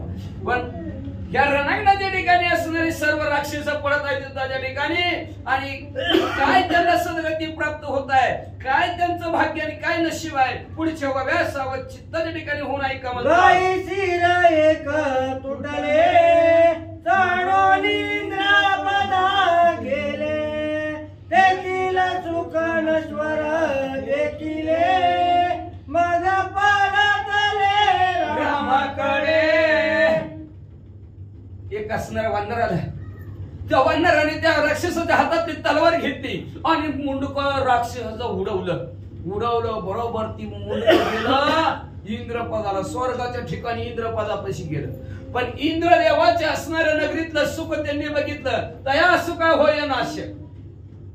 नको वैकुंठीचा वास तया सुखा होय नाश. अद्भुत हा रस कथा काळी नामाच्या. प्रभू रामचंद्राच्या नामामध्ये जी सुख आहे, प्रभू रामचंद्राचं चिंतन करत असताना, कथा वाचत असताना, कथा सांगत असताना जी सुख आहे, जी आनंद आहे, ती स्वर्गात सुद्धा नाही. म्हणून मुंडक उडून स्वर्गात गेलेलं परत प्रभू रामचंद्राच्या दर्शनाकडे येऊ लागलं. श्रीराम दृष्टी पुढे स्वर्ग सुखाचे पुढे महाराज. श्रीराम चरणी सुख गाडे, जन्म मरण पुढे असे ना. अहो प्रभू रामचंद्राच्या दृष्टी समोर स्वर्ग सुख सुद्धा फिक बर का. स्वर्गात बी काय असतं माहिती का, जोपर्यंत पुण्य असतं तोपर्यंत स्वर्गात ठेवतात, पुण्य संपलं की ते ढकलून पावसाचं पाणी समुद्रापासून जातं, पुन्हा ते असणार ढकवून परत खाली येतं. तसं आपलं व्यस्त गेलं की एक सुंदर अशी फुलाची माळ घालतात ह्याच्यात हातात. जोपर्यंत पुण्य तोपर्यंत माळ सुकत नाही. ज्या दिवशी पुण्य संपलं की माळ सुकते, माळ सुकले की जावा मग पुण्याची पावटी सरे, इंद्रपदाची उटी उतरी, येऊ लागती माघारी, मृत्यू लोका माघारी. 5 वर्ष झाले की लक्ष राहते का नाही, तसं परत माघारी यावं लागतं. म्हणून इंद्र सुख सुद्धा असणार फिकाय प्रभू रामचंद्राच्या समोर. म्हणून असणार जे काय प्रभू रामचंद्राच्या जे काय चरणामध्ये जी काही सुख आहे, ते सुख इंद्रपदामध्ये नाही, स्वर्गात सुद्धा नाही. म्हणून असणार का तर प्रभू रामचंद्राच्या दृष्टी समोर संपलं की जन्म आणि मरण अजिबात नाही. पण ही स्वर्गात गेलं तरी पुन्हा जन्मायचं पुन्हा मरायचं ही राट गाडगं बंदच होत नाही. पण प्रभू रामचंद्राच्या समोर हे राट गाडगं बंद होतं. म्हणून राक्षसांची मुंडकी वरून खाली येऊ लागली. एका शिर हो उसळले, सत्य लोकांपर्यंत गेले, बघ जय पतन देखिले, मग परत एकाच मुंडक उडालं गेलं. सत्य लोकांच्या ठिकाणी ब्रह्मदेवाच्या राज्यात गेलं. सत्याचं चालणारं गाव आणि तिथं ब्रह्मदेवाचं गाव आहे. पण तिथं सुद्धा असणार आपलं जेवढं पुण्य येतं त्या पुण्याचे 100 दिवसाचं पुण्य कमवलं आपलं तर 100 दिवसच सत्य लोकांच्या ठिकाणी ठेवतात. मग आपला भोग संपला सत्य लोकांच्या ठिकाणचा, पुन्हा पृथ्वी तलावर पाठवतात. मग असं पाठवतात काय, कुठल्या तरी युनित पाठवतात. जी पाप केलं ती युनी. मग असणार कुणी काय कुणाचं काय केलं त्याला जैसे ज्याचे कर्म तसे फळ देतो ईश्वर. जी काम केलंय, जे वाईट केलंय, वाईटाचे युनित, चांगलं केलं चांगल्या युनित म्हणले का. बघा चांगल्या युनित कुठे किती ती काय काय रिकामी फिरते ती, काय काय माणसं सकाळ घेऊन फिरते. गाडीत बसायला जागा, खायला भारी भारी का मागच्या जन्मीचं पुण्य असतं म्हणून मिळलं जातं. कुणाला कुठलं कुणाला बी मिळत नाही. तसं म्हणजे असणार ते भोगक्षय असणार तिथल्या सुद्धा सत्य लोकांना. म्हणून तिथून मुंडक माघारी प्रभू रामचंद्र जवळ आलं. ब्रह्म भुवन लोका भगवती मुखा कल्पनात्मक ऐसे गीता वचन लेखा मनीषीरा परतले. गीता सांगते म्हणले 21 वर्षात 14 भुवन आहेत. इथले जे काय भोग आहेत ते काल्पनिक आहेत. उगा मनात कल्पना करायची का? तर असं स्वर्गात गेलं तर देव होऊन बसलं, देव होऊन बसलं तर नुसतं अमृत प्यायचं असतं आणि सुम्म बसायचं, डोळ्याची पापणी सुद्धा लवत नाही तिथं, नुसतं सुम. वैकुंठी बैसुनी काय बा करावे, उगीच मौन धरून बसावं, उगाच मौन धरून बसावं लागतं धरून आणलेल्या माणसासारखं. काही काम नाही, काय नाही, इकडून नाही तिकडं नाही. म्हणून तो स्वर्गीच्या मर चिंतित देवा मृत्यू लोक यावा जन्म आमा. मृत्यू लोकांच्या ठिकाणी जन्म आला की मस्त पैकी खायला प्यायला प्रभू रामचंद्राचं नाम स्मरण आहे, चिंतन आहे, लेणे को नाम देणे को दान. तसं हर पहिला घे पाव खाणे को मिष्टान्न. कुणी बी पाया पडतं खायला मिष्टान्न मिळलं जातं. सर्वजण इच्छा करतात. म्हणून असणाऱ्या राक्षसांनी 21 वर्ग 14 भुवनामध्ये फिरले, पण ते सुख प्रभू रामचंद्राच्या चिंतनामध्ये प्रभू रामचंद्राच्या जवळ जे सुख आहे ते सुख कुठंच नाही म्हणून माघारी येऊ लागले. शिरामुसले तुटून वैकुंठ पर्यंत गेले उडून, नावडे एके देशी स्थान गीताचे वचन आहे म्हणजे असणार आहे, कुठंच सुख नाही म्हणजे असणार. गीता सांगते म्हणजे 21 वर्ग 14 भुवनामध्ये म्हणले जितका भोग आहे तेवढा कल्पनात्मकच आहे. वैकुंठाच्या ठिकाणी जरी असणारे एक शिर गेलं, वैकुंठातला परिसर बघितला, ती म्हणजे एकांत स्थान आहे म्हणजे संघ कोणीच नाही म्हणजे एकट्यानेच खायचं प्यायचं बसायचं म्हणजे मी राणी तू राणी पाणी पुन्हा आणि कोणी पाणी आणाय ना काय सांगा, मी राजा तू राणी पाणी कोण आणि बाई बरं असू द्या, कुणीच नाही काय आणणार, कोणाला काम सांगाय नाही, कोण नाही, एकट्यानेच बसायचं एकांताच्या ठिकाणी. मग एकांताच्या ठिकाणी माणसाला दम निघतं का मध्ये दिसतं, खायचे बैसणी करायचं चित्ता अनंत आवडी आळा बाबा आळवताच येत नाही. एकांतात बसू वाटत ना आता तर माणसाला, आता तर हिले बडं भारी आले एकांतात बसता की चालूच झालं बोट फिरवाय ऐका नाही बसू वाटत काय करत. मग म्हणजे ते एकांतच ठिकाण वैकुंठात नाही तर मग चला महागारी प्रभू रामचंद्राकड. सलोकचा मी स्वरूपता ओसंडूनी सायुज्यता, श्रीरामचरणी जीव अर्पिता, निज मुक्तता सहजची. सलोकता आहे, सलोकता म्हणजे त्यांच्या लोकात देवाच्या लोकात जाणे त्याला म्हणतो वैकुंठात. वैकुंठ भुवनी घर केलं याला म्हणायचं सलोकता. समीपता म्हणजे देवाच्या जवळ गेला आणखीन. त्याच्यानंतर म्हणजे असणारा सायुज्य मुक्ती म्हणजे देवच होतात म्हणजे असणारे. स्वरूपता म्हणजे असणारे देव होणं आणि त्याच्यापेक्षा पुढची असणारे सायुज्यता मुक्ती आहे. पण ह्या चारही मुक्तीपेक्षा प्रभू रामचंद्राच्या जवळ गेले की जन्म आणि मरण संपत, मग चारही मुक्त्या संपले जातात. असं मुक्त करणारे प्रभू रामचंद्र आहेत. म्हणून चारही मुक्त्याला डोकावून सुद्धा बघितलं नाही म्हणून त्यांनी प्रभू रामचंद्राच्या चरणाकडे आली. राक्षस तुटोनी जडकरी उडवली जाती लोकांतरी, ते तोनी परतती माघारी रामाच्या नावारी सोळे पडती. अनेक राक्षसांची मुंडकी तुटलेल्या वर गेली, लोकांतराच्या ठिकाणी गेली. 21 वर्ग आहेत, 14 भुवन आहेत, सप्त पाताळ आहेत, सगळीकडे फिरली. पण ती सुख ते सुख काय वानू वाचनय वर्णिता, वाचनी वर्णनच करता येत नाही. एवढं सुख कुठं आहे तर प्रभू रामचंद्राच्या चरणावर आहे. म्हणून सगळीकडे फिरून असणारी मुंडकी प्रभू रामचंद्राच्या चरणापाशी शिव लागली. श्रीराम चरणा पुढे वैकुंठ कैलास वडे, म्हणून हरी कसिर मुरडे, चरणावारी पडे श्रीरामाच्या. असणार हो जाधव या प्रभू रामचंद्राच्या चरणा वाचून वैकुंठ आवडेना गेला, कैलास आवडेना गेला आणि स्वर्ग सुद्धा आवडेना गेला.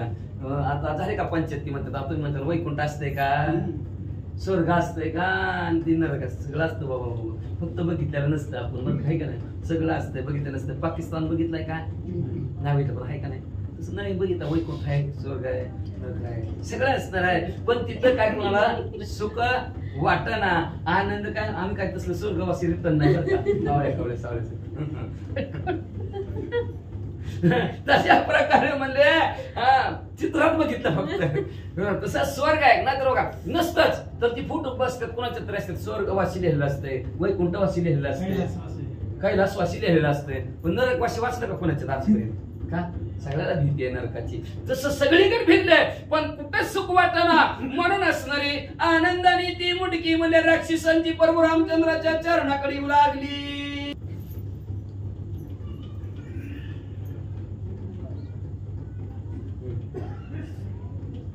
श्रीराम दृष्टी देखता भलत्याचे निहाते मरता चहु देहा देऊनी लाता निज मुक्तता पावती.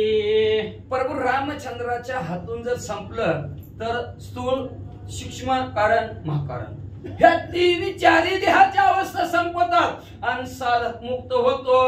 आणि दुसऱ्याच्या येऱ्या बळाच्या हातून जर नेलं तर नीट नरकाला जातंय असं राक्षस म्हणून रणांगणाच्या ठिकाणी येतात. स्थूल लिंगानि कारण चौदा देह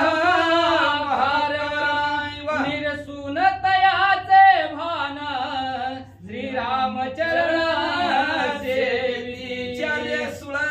लिंगाय कारण आणि महाकारण चारही देह असणारे बाजूला सरले का तर चारही देहामध्ये परिस्थिती तशीच आहे. स्थूल देहात तर आपला आत्ता असणारा स्थूल देह आहे. काय अवघड आहे स्थूल देहाचं? काम देत नाही तर काय अवघड आहे? गुडघं काम दिना ना, हात काम दिना ना, टोळं काम दिना. ही स्थूल देहाची अशी परिस्थिती आहे. काय पंचायत झाली काय माहिती त्या निसर्गाने गुडघं खूप चालू केली समजायला. काय दुसरं तर कोणच येत नाही. पेरलं तीच तर कोण यायला लागले म्हणले असणार स्थूल देह. त्याच्यानंतर असणार सूक्ष्म देह. त्या सूक्ष्म देहाला पाप केलं की यातना असतात. परत कारण देहाला तिथं मग ती चित्रगुप्त काय काय केलं विचारणार. परत तिथून असणार परत महाकारणाच्या ठिकाणी गेल्यानंतर मग पुढचा जन्म त्याला ठरवणार. असे हे चारी देहाला त्याला थांबारून प्रभू रामचंद्राच्या चरणाकडे हे राक्षस येऊ लागले.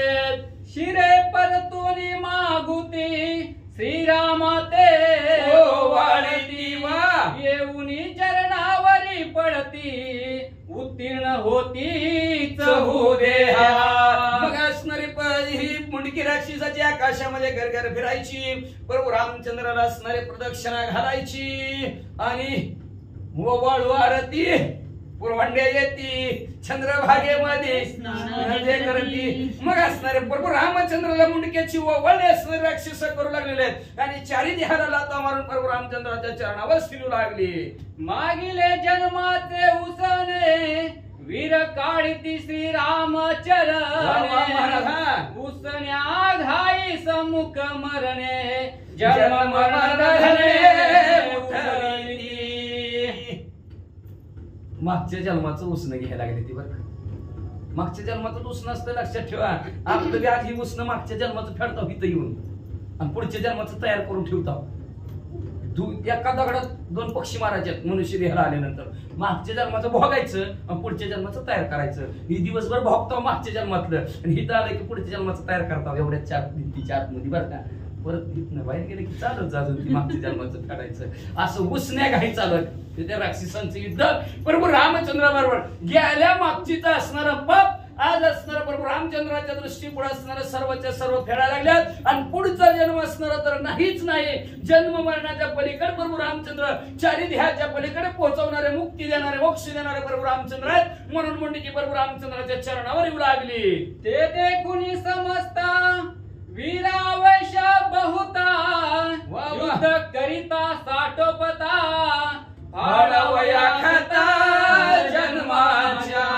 म्हणून असणारा शूरवीर पराक्रमी असणाऱ्या राक्षसाला आवेश आलेला आहे आणि आवेशाने प्रभू रामचंद्रा बरोबर युद्ध करू लागलेले आहेत आणि प्रभू रामचंद्राच्या समोर आपल्या देहाचा प्राणाचा त्याग करू लागलेले आहेत. का तर मागच्या जन्माचं असणारं जी काय पाप आहे ती पाप संपलं जातं प्रभू रामचंद्राच्या नामस्मरणामुळं, प्रभू रामचंद्राच्या दृष्टीपुढं. का तर प्रभू रामचंद्राचा असणारा धर्माची ती मूर्ती पाप पुण्य भगवंताच्या हातात पाप आणि पुण्य करायचं आहे. मग त्याच्या समोर जर गेलं तर पुण्य पाप करायला लागेल का? लावतच नाही. महाग ते डोळे आड केलं की नक्की पाप तीच करून घेतोय आणि पुण्य तीच करून घेतोय. मग नक्की आपल्याला पुण्य प्राप्त होईल. मागच्या जन्माचं आपलं पाप संपल म्हणून आवेशाने लढू लागले. युद्ध करिता महावीरी सरली शस्त्रास्त्रांची सामग्री मग मल्ल युद्ध कुसरी वीरी वानरी मांडली. मग असणारे शस्त्रास्त्र वानरांची आणि राक्षसांची संपली. मग म्हणलं त्यांनी मल्ल युद्ध म्हणलं असणार WWF वानर आणि राक्षसांनी एकमेकांना मारायची सुरुवात केली. सडका घालतीस परस्परी हडका हानती येरी येरी उरी शिरी खांदी कोपरी जानुवरी मागे पुढे सरकायचं कुणी चाप झापट लावायची, कुणी गुडघ्याने मारायचं, कुणी म्हणले कोपऱ्याने मारायचं, कुणी म्हणले मुंडक्याने धडका द्यायच्या. अशा प्रकारचं खांद्याने म्हणले गुडघ्याने एकमेकाला हाणू लागलेत. एकते मागे सरती छाग युद्धे सेवेची भिडती, अंगीच्या रोमा पिंजारती महाराज मग मिसळती मग म्हणले कधी कधी कधी महागाव जायचं, पळतच यायचं, धडक टाकायची. ती मेंढराची टक्कर बघितलं का कधी, नाही तर बोकडाची टक्कर मागे सरते की धडक टाकते ती. तसं म्हणले कधी कधी तरी एका बाजूने वानर, दुसऱ्या बाजूने राक्षस. कुकुट म्हणजे कोंबड्याची झुंज बघितली का, कोंबड्याची झुंज कुठली राहिलीच नाही आता, कोंबडीच राहिलं नाही तर काय आधारा माझा. मग म्हणले कोंबड्याची झुंज जशी लागावी तशी वानरांची राक्षसांची झुंज लागली. युद्ध करीती विविध घार युद्ध शेण युद्ध, महाखारांचे खर युद्ध, मार विध पय त्यांचा. विविध प्रकारचे असणारा आपले रणांगणाच्या ठिकाणी हातच्या छलाकी दाखवू लागलेले आहेत, कौशल्य दाखवू लागलेले आहेत, ज्ञान दाखवू लागलेले आहेत. कोण असणार विविध प्रकारचं युद्ध म्हणले घारी सारखं म्हणले असणार असं दुखाल कवखात यायचं की मारून जायचं. कोण म्हणले असणार त्या बघण्यासारखं मारू लागलेलं आहे.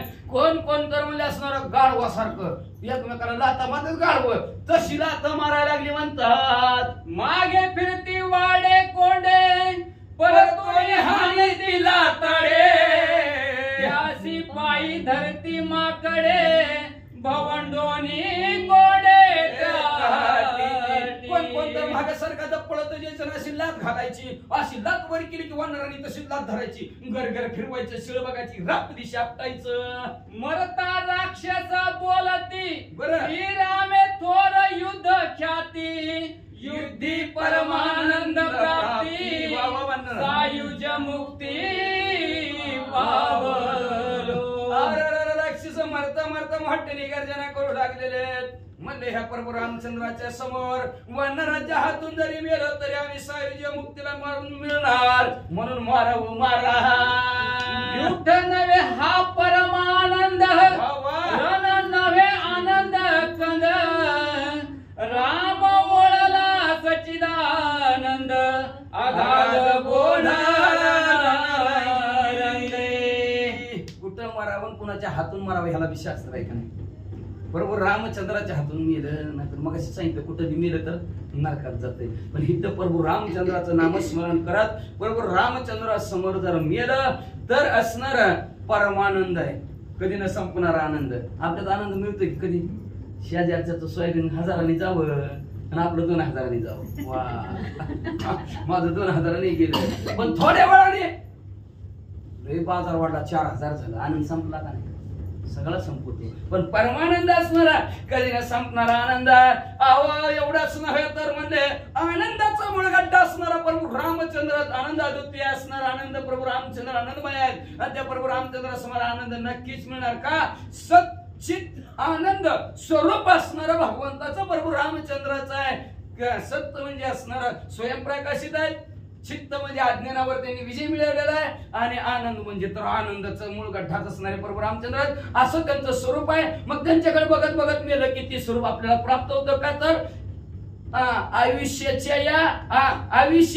आयुष्याच्या साधने सच्चिदानंद पदवी घेणे, अशी पदवी राक्षसांना प्रभू रामचंद्र समोर मिळू लागली. राम परमामृत पुतळा, राम मुक्तीचा जीवा, राम आनंदाची कळा, पाळी लळा सगळ्यांचा. राम परमामृताचा असणारा सोहळा असणारा प्रभू रामचंद्र परमाचा अमृत आहे. महाग झालेला आहे. कुठला अमृत काय, मला वाटतं गजेंद्र आख्यानामध्येच अमृताची व्याख्या झालेली आहे. सगळ्या गजेंद्र आख्यानामध्येच गरुड अमृत गेलं. गरुड अमृत, गरुड अमृत असणारा अरण्यकांड 6 मग म्हणले असणारा त्यावेळेस म्हणले असणारा कुठला अमृत कसं, कुठला अमृत कसं, झोपायला सुद्धा अमृत आहे. 5 अमृत त्याच्यातलं एक अमृत पिलं की नुसतं झोपतेच. मग सुसुप्ती असं म्हणले. हे परमामृत म्हणजेच असणारे प्रभू रामचंद्र साक्षात अमृताचा पुतळा कोण असेल तर प्रभू रामचंद्रच आहेत म्हणले. एवढंच नाही, जाणे भक्तीचा दिवाळा तोची दैवाचा पुतळा असणारे असे प्रभू रामचंद्र, सगळ्यांना ते जिवाळ असणारा, मुक्तीचा असणारा जिवाळा प्रभू रामचंद्राला आपल्या भक्तांविषयी म्हणले.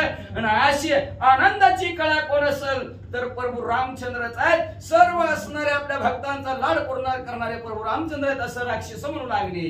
द्वेष बुद्धी युद्ध करिता वैरिया देश आयुजता अगाध बोध रघुनाथा परमानंद रे मित्रे.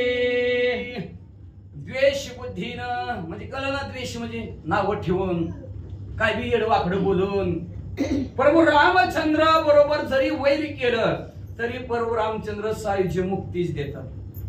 वैर्याला सुद्धा आपण वैरी म्हणलं तर तोंडाकडे सुद्धा नको बघू, दिवस सुद्धा चांगला जात नाही, त्याच्याकडे बघायचं सुद्धा नको.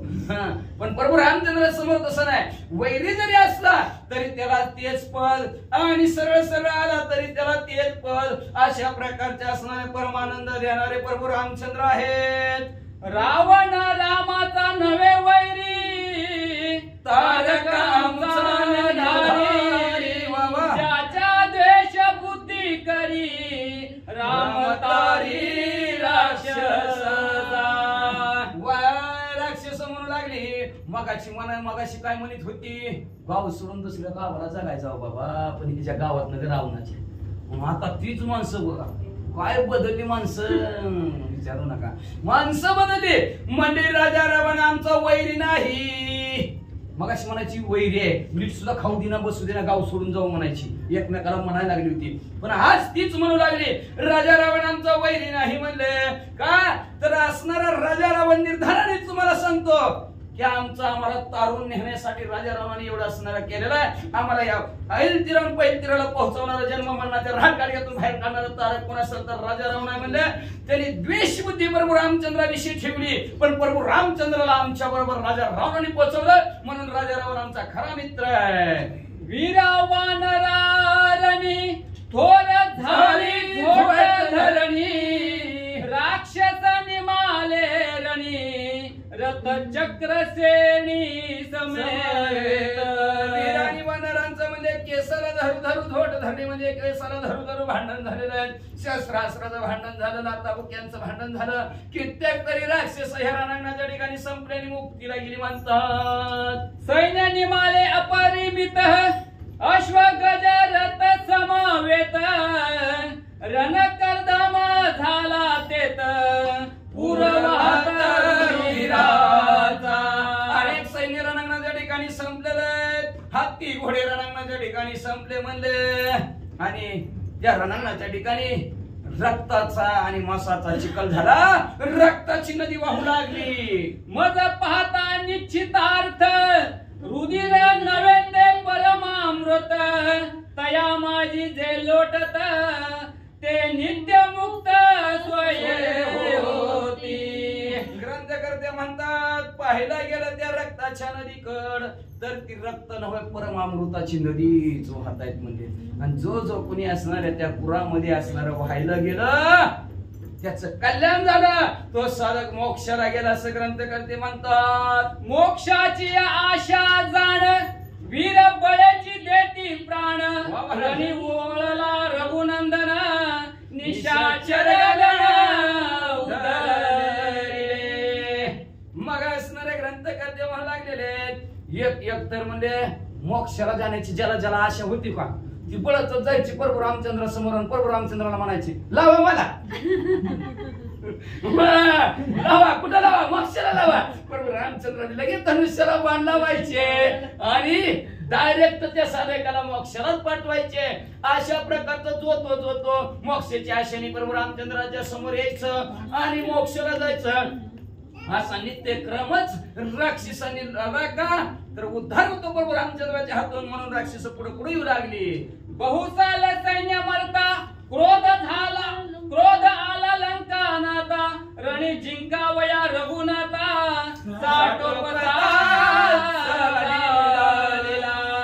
आणि आपलं भरपूर सैन्य संपलं. राजा रावणाने बघितलं पण त्यांच्या मनात वेगळं होतं, राजा रावणाच्या मनात वेगळं होतं. सैन्य भरपूर संपलं, राजा रावणाला राग आला आणि रागाच्या भरात आवेशाने प्रभू रामचंद्राकडे निघालेले आहेत. जेवी पतंग दीपावरी गज जेवी केसरी वरी बरोबर. देवी आवेशी दशश्री श्रीरामावरी जसं पतंग किडा दिव्यावर झडप मारण्यासाठी जावा किंवा म्हणजे हत्ती सिंहाकडे झडप मारण्यासाठी जावा, तसा राजा रावण प्रभू रामचंद्राकडे झडप मारण्यासाठी निघालेले. कुच भाराचे उभारणे तयाची नाव पडणे देवी मरावया रावणे मांडिले येणे समरागणी. असणार राजा रावणाने म्हणले असणार एक तर असणार हिथं मरायचं तरी किंवा वाचायचं, कुठलं एक कुठलं ना कुठलं होईल, जिंकू किंवा मरू या आवेशाने म्हणजे असणार राजा रावण म्हणले आज समरांगणाच्या ठिकाणी विचार केला, म्हणजे प्रभू रामचंद्राला संपवायचंच असाच विचार राजा रावणाने केला आणि पुढचं पाऊल टाकलं. अति गर्वे करून मती घेऊन शस्त्र संपत्ती रावण चालिला रामाप्रती भेणे कापती सुर. अतिशय गर्वाने भरभरून आपलं असणारा शस्त्र अस्त्रांनी राजा रावण गच्च भरला गेला आणि आवेशाने प्रभू रामचंद्राकडे निघालेला आहे. बघणारी घाबरली, काय खरं नाही म्हणजे आज प्रभू रामचंद्राचं. सबळ बळे लंकापती रावणाचा रथ लिला गती रामा एकला पदाती युद्ध ख्याती केली होय. देव घाबरले गेले म्हणजे आता प्रभू रामचंद्राचं काय खरं नाही म्हणजे राजा रावण शस्त्रास्त्राने रथ भरून घडघड करत प्रभू रामचंद्राकडे रथ चालवलेला आहे. राजा रावण रथात बसलेला आहे आणि प्रभू रामचंद्र पायी चाललेले आहेत. म्हणजे आता रथातला माणूस कसा ऐकायचा, ऐकणार नाही. आता प्रभू रामचंद्राचं काय खरं नाही असं देव म्हणू लागले. एकाकी भिडता रावण हा प्रती सायन पाहे सांगाती एकांग वीर रघुपती कैल शांती रावणाची. एकलं एक प्रभू रामचंद्र रणांगणाच्या ठिकाणी भिडणार आहेत राजा रावणाबरोबर. मदतीला कुणी सुद्धा नाही. राजा रावणाची भरपूर येत होती, बरोबर रामचंद्राच्या मदतीला सुद्धा कोण नाही असा विचार करत होती. एक मन दुसरं मन देवांचा विचार करत होतं. एकांग वीर आहेत प्रभू रामचंद्र, 1,000 योद्ध्याबरोबर लढतील बळ प्रभू रामचंद्रामध्ये आहे. राजा रावणाची शांती केल्याशिवाय राहणार नाहीत म्हणले तर सगळ्यांनी शांतीला परवा दिवशी यावं वय राजा रावणाच्या. संदेह नाहीये अराधी राम धर्माची धर्ममूर्ती सौमित्रानं सांगे सर्वार्थी करील ख्याती निजांगे. म्हणून संशय धरायचं कारण काहीच नाही मनात. राम धर्माची मूर्ती आहे, धर्मानेच युद्ध करणार, बोलणार नाही करून दाखवणार. आपल्याला म्हणतात ना ती बोलून दाखवायचं नाही पण करणीला, तसं प्रभू रामचंद्र करणीला चुकत नाही, बोलून काय दाखवणार बी नाही. लक्ष्मणजी बोलले त्यांना आवरता तरी आवरे ना, किती आवरण्याचा प्रयत्न केला तरी आवरणार ना. लक्ष्मणजी आवंका वेगळाच आहे रामापेक्षा. आणि असं लक्ष्मणजीने बोलून टाकलं. तर धर्माची मूर्ती असणारे प्रभू रामचंद्र आहेत म्हणले. आपण लक्ष्मणजीला काय सांगायची गरज नाही बाबा, लक्ष्मणजी अवघड परिस्थिती लगेच डोकं फिरते त्यांचं, लगेच राग येते म्हणले. मग असणारा स्वतः असणारे प्रभू रामचंद्र राजा रावणाला कसं संपवतील ऐका म्हणतात. राम कार्य साधिल न चुके रावण निवटिली बाण एके सुरे सोडविल कौतिके भरले हरिके त्रैलोक्य. आनंदाने स्वर्गमूर्ती पाताळ असणारा उड्या मारू लागलेला आहे का प्रभू रामचंद्र आपलं कार्य करणार म्हणजे करणार. कार्यात चुकारपणा प्रभू रामचंद्राकडे चालतच नाही. नक्की राजा रावणाला एकाच बाणाने प्रभू रामचंद्र संपवतील, लंकेमध्ये रामराज्याची गुढी उभा करतील. एवढंच नाही 33 कोटी देवांची बांधवडी सोडवतील. काही सोयीता लागी जाणा सहाय्य व्हावे रघुनंदना म्हणून या शस्त्र नैना अवस्था गुणी लागली. मग प्रभू रामचंद्र तर त्यांच्या कार्यात चुकत नाहीत. एकाच बाणाने असणारे प्रभू रामचंद्र राजा रावणाला संपवतील. पण काही सोहितासाठी बर का, हित ते करावे देवाचे चिंतन म्हणून करून म्हणा एकाग्रचित्ते शुद्ध व्हावे, कसं बी करावं, पण प्रभू रामचंद्राच्या कार्यात मदत करावी. आपलं स्वतः असलं असं कुणाला वाटलं? 33 कोटी देवांचा राजा इंद्रदेवाला वाटलं प्रभू रामचंद्राला आपली बी काय फुल नाही फुलाची पाकळी म्हणून त्याच्या कार्यामध्ये आपली मदत करावी का स्वतःच कल्याण होईल, हित होईल म्हणून म्हणले असणार. त्याला अवस्था लागली, कवा प्रयत्न, कवा आपल्याला असणारी वेळ येईल प्रभू रामचंद्राच्या कार्यात मदत करायची, कवा मदत करायचं कार्य येईल. होऊन गेलं की ब्रह्मपत्र, लक्ष्मण शक्ती, अजून काय राहिलं? रावण मी आधी वाचा. आजवरी श्रीराम सेवा अंश घडली नाही केव्हा, तेने आतडलो दशग्रीवा घेता सेवा निज बळे. आजपर्यंत प्रभू रामचंद्राची सेवा माझ्याकडून घडली नाही. इंद्रदेव म्हणतात बरं का, आपल्यासारखा येरा गाबळा म्हणत नाही. इंद्रदेव म्हणतात आजपर्यंत प्रभू रामचंद्राची सेवा माझ्या हातून घडली नाही म्हणले. आणि ती सेवा कवाच घडली नाही म्हणून राजा रावणाच्या बंदीखान्यात पडलो आणि राजा रावणाला वारा घालायचं काम लय उकडायला लागले म्हणून इंद्र चंद्र ढाली. इंद्राला चौर ढालायचं काम आहे, राजा रावणाला हवा घालायचं, पंखा लय उकडायला लागले. एवढं काम करावं लागलं का? प्रभू रामचंद्राची सेवा नाही घडली म्हणून बरं का. म्हणून सेवेत चुकारपणा करायचा नाही.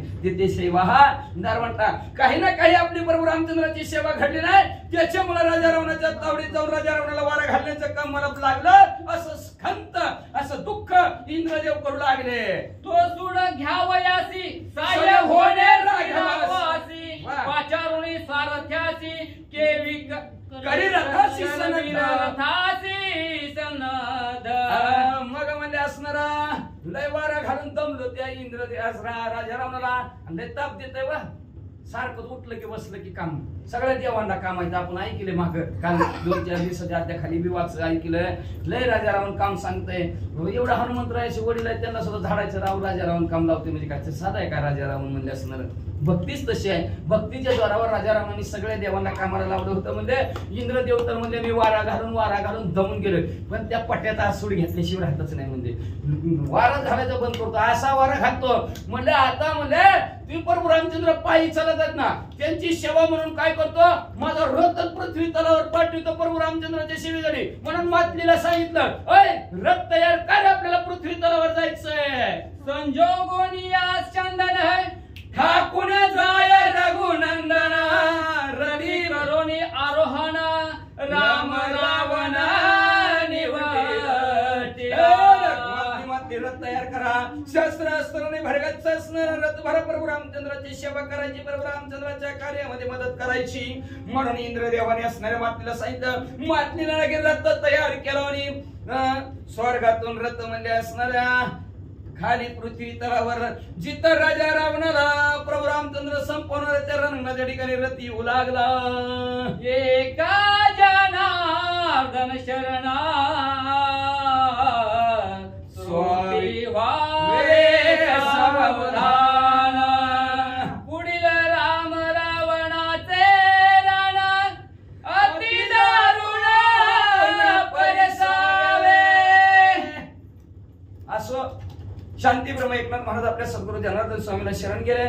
नवे गावबा काका आपले सद्गुरू शांतीब्रह्म एकनाथ महाराजांना शरण गेले आणि शरण जाऊन सांगतात श्रोते व्हावे सावधान. श्रोत्यांनी सावधान व्हा म्हणजे असणार का, तर पुढील असणार राम आणि राजा रावणाचं युद्ध आहे.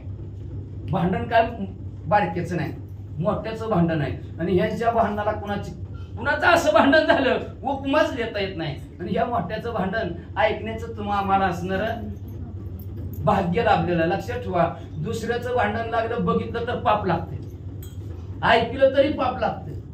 पण ही तर देवाचं भांडण आहे, रावणाचं भांडण आहे, ऐकायला विसरायचं नाही. सावध होऊन ऐका. काय बोध आहे भांडणामध्ये सुद्धा. भांडण असावं तर असं असावं, कसं भांडण असावं हे असणार रामायणामध्ये सांगितलेलं आहे. आणि असं म्हणजे असणार पुढील असणार अतिशय गोड निरोपण आहे. तर असणार हे गोड निरोपण श्रोते मंडळींना ऐकावं अशी विनंती ग्रंथकर्ते त्यांच्या सद्गुरूला शरण जाऊन श्रोते मंडळीला करतात. हे अध्याचं कथनक संपवित झालं. स्वस्ति भावार्थ रामायणे युद्धकांडे एकार्तिकाय रावण युद्ध गमन नाम नव पंचशतमोऽध्याय.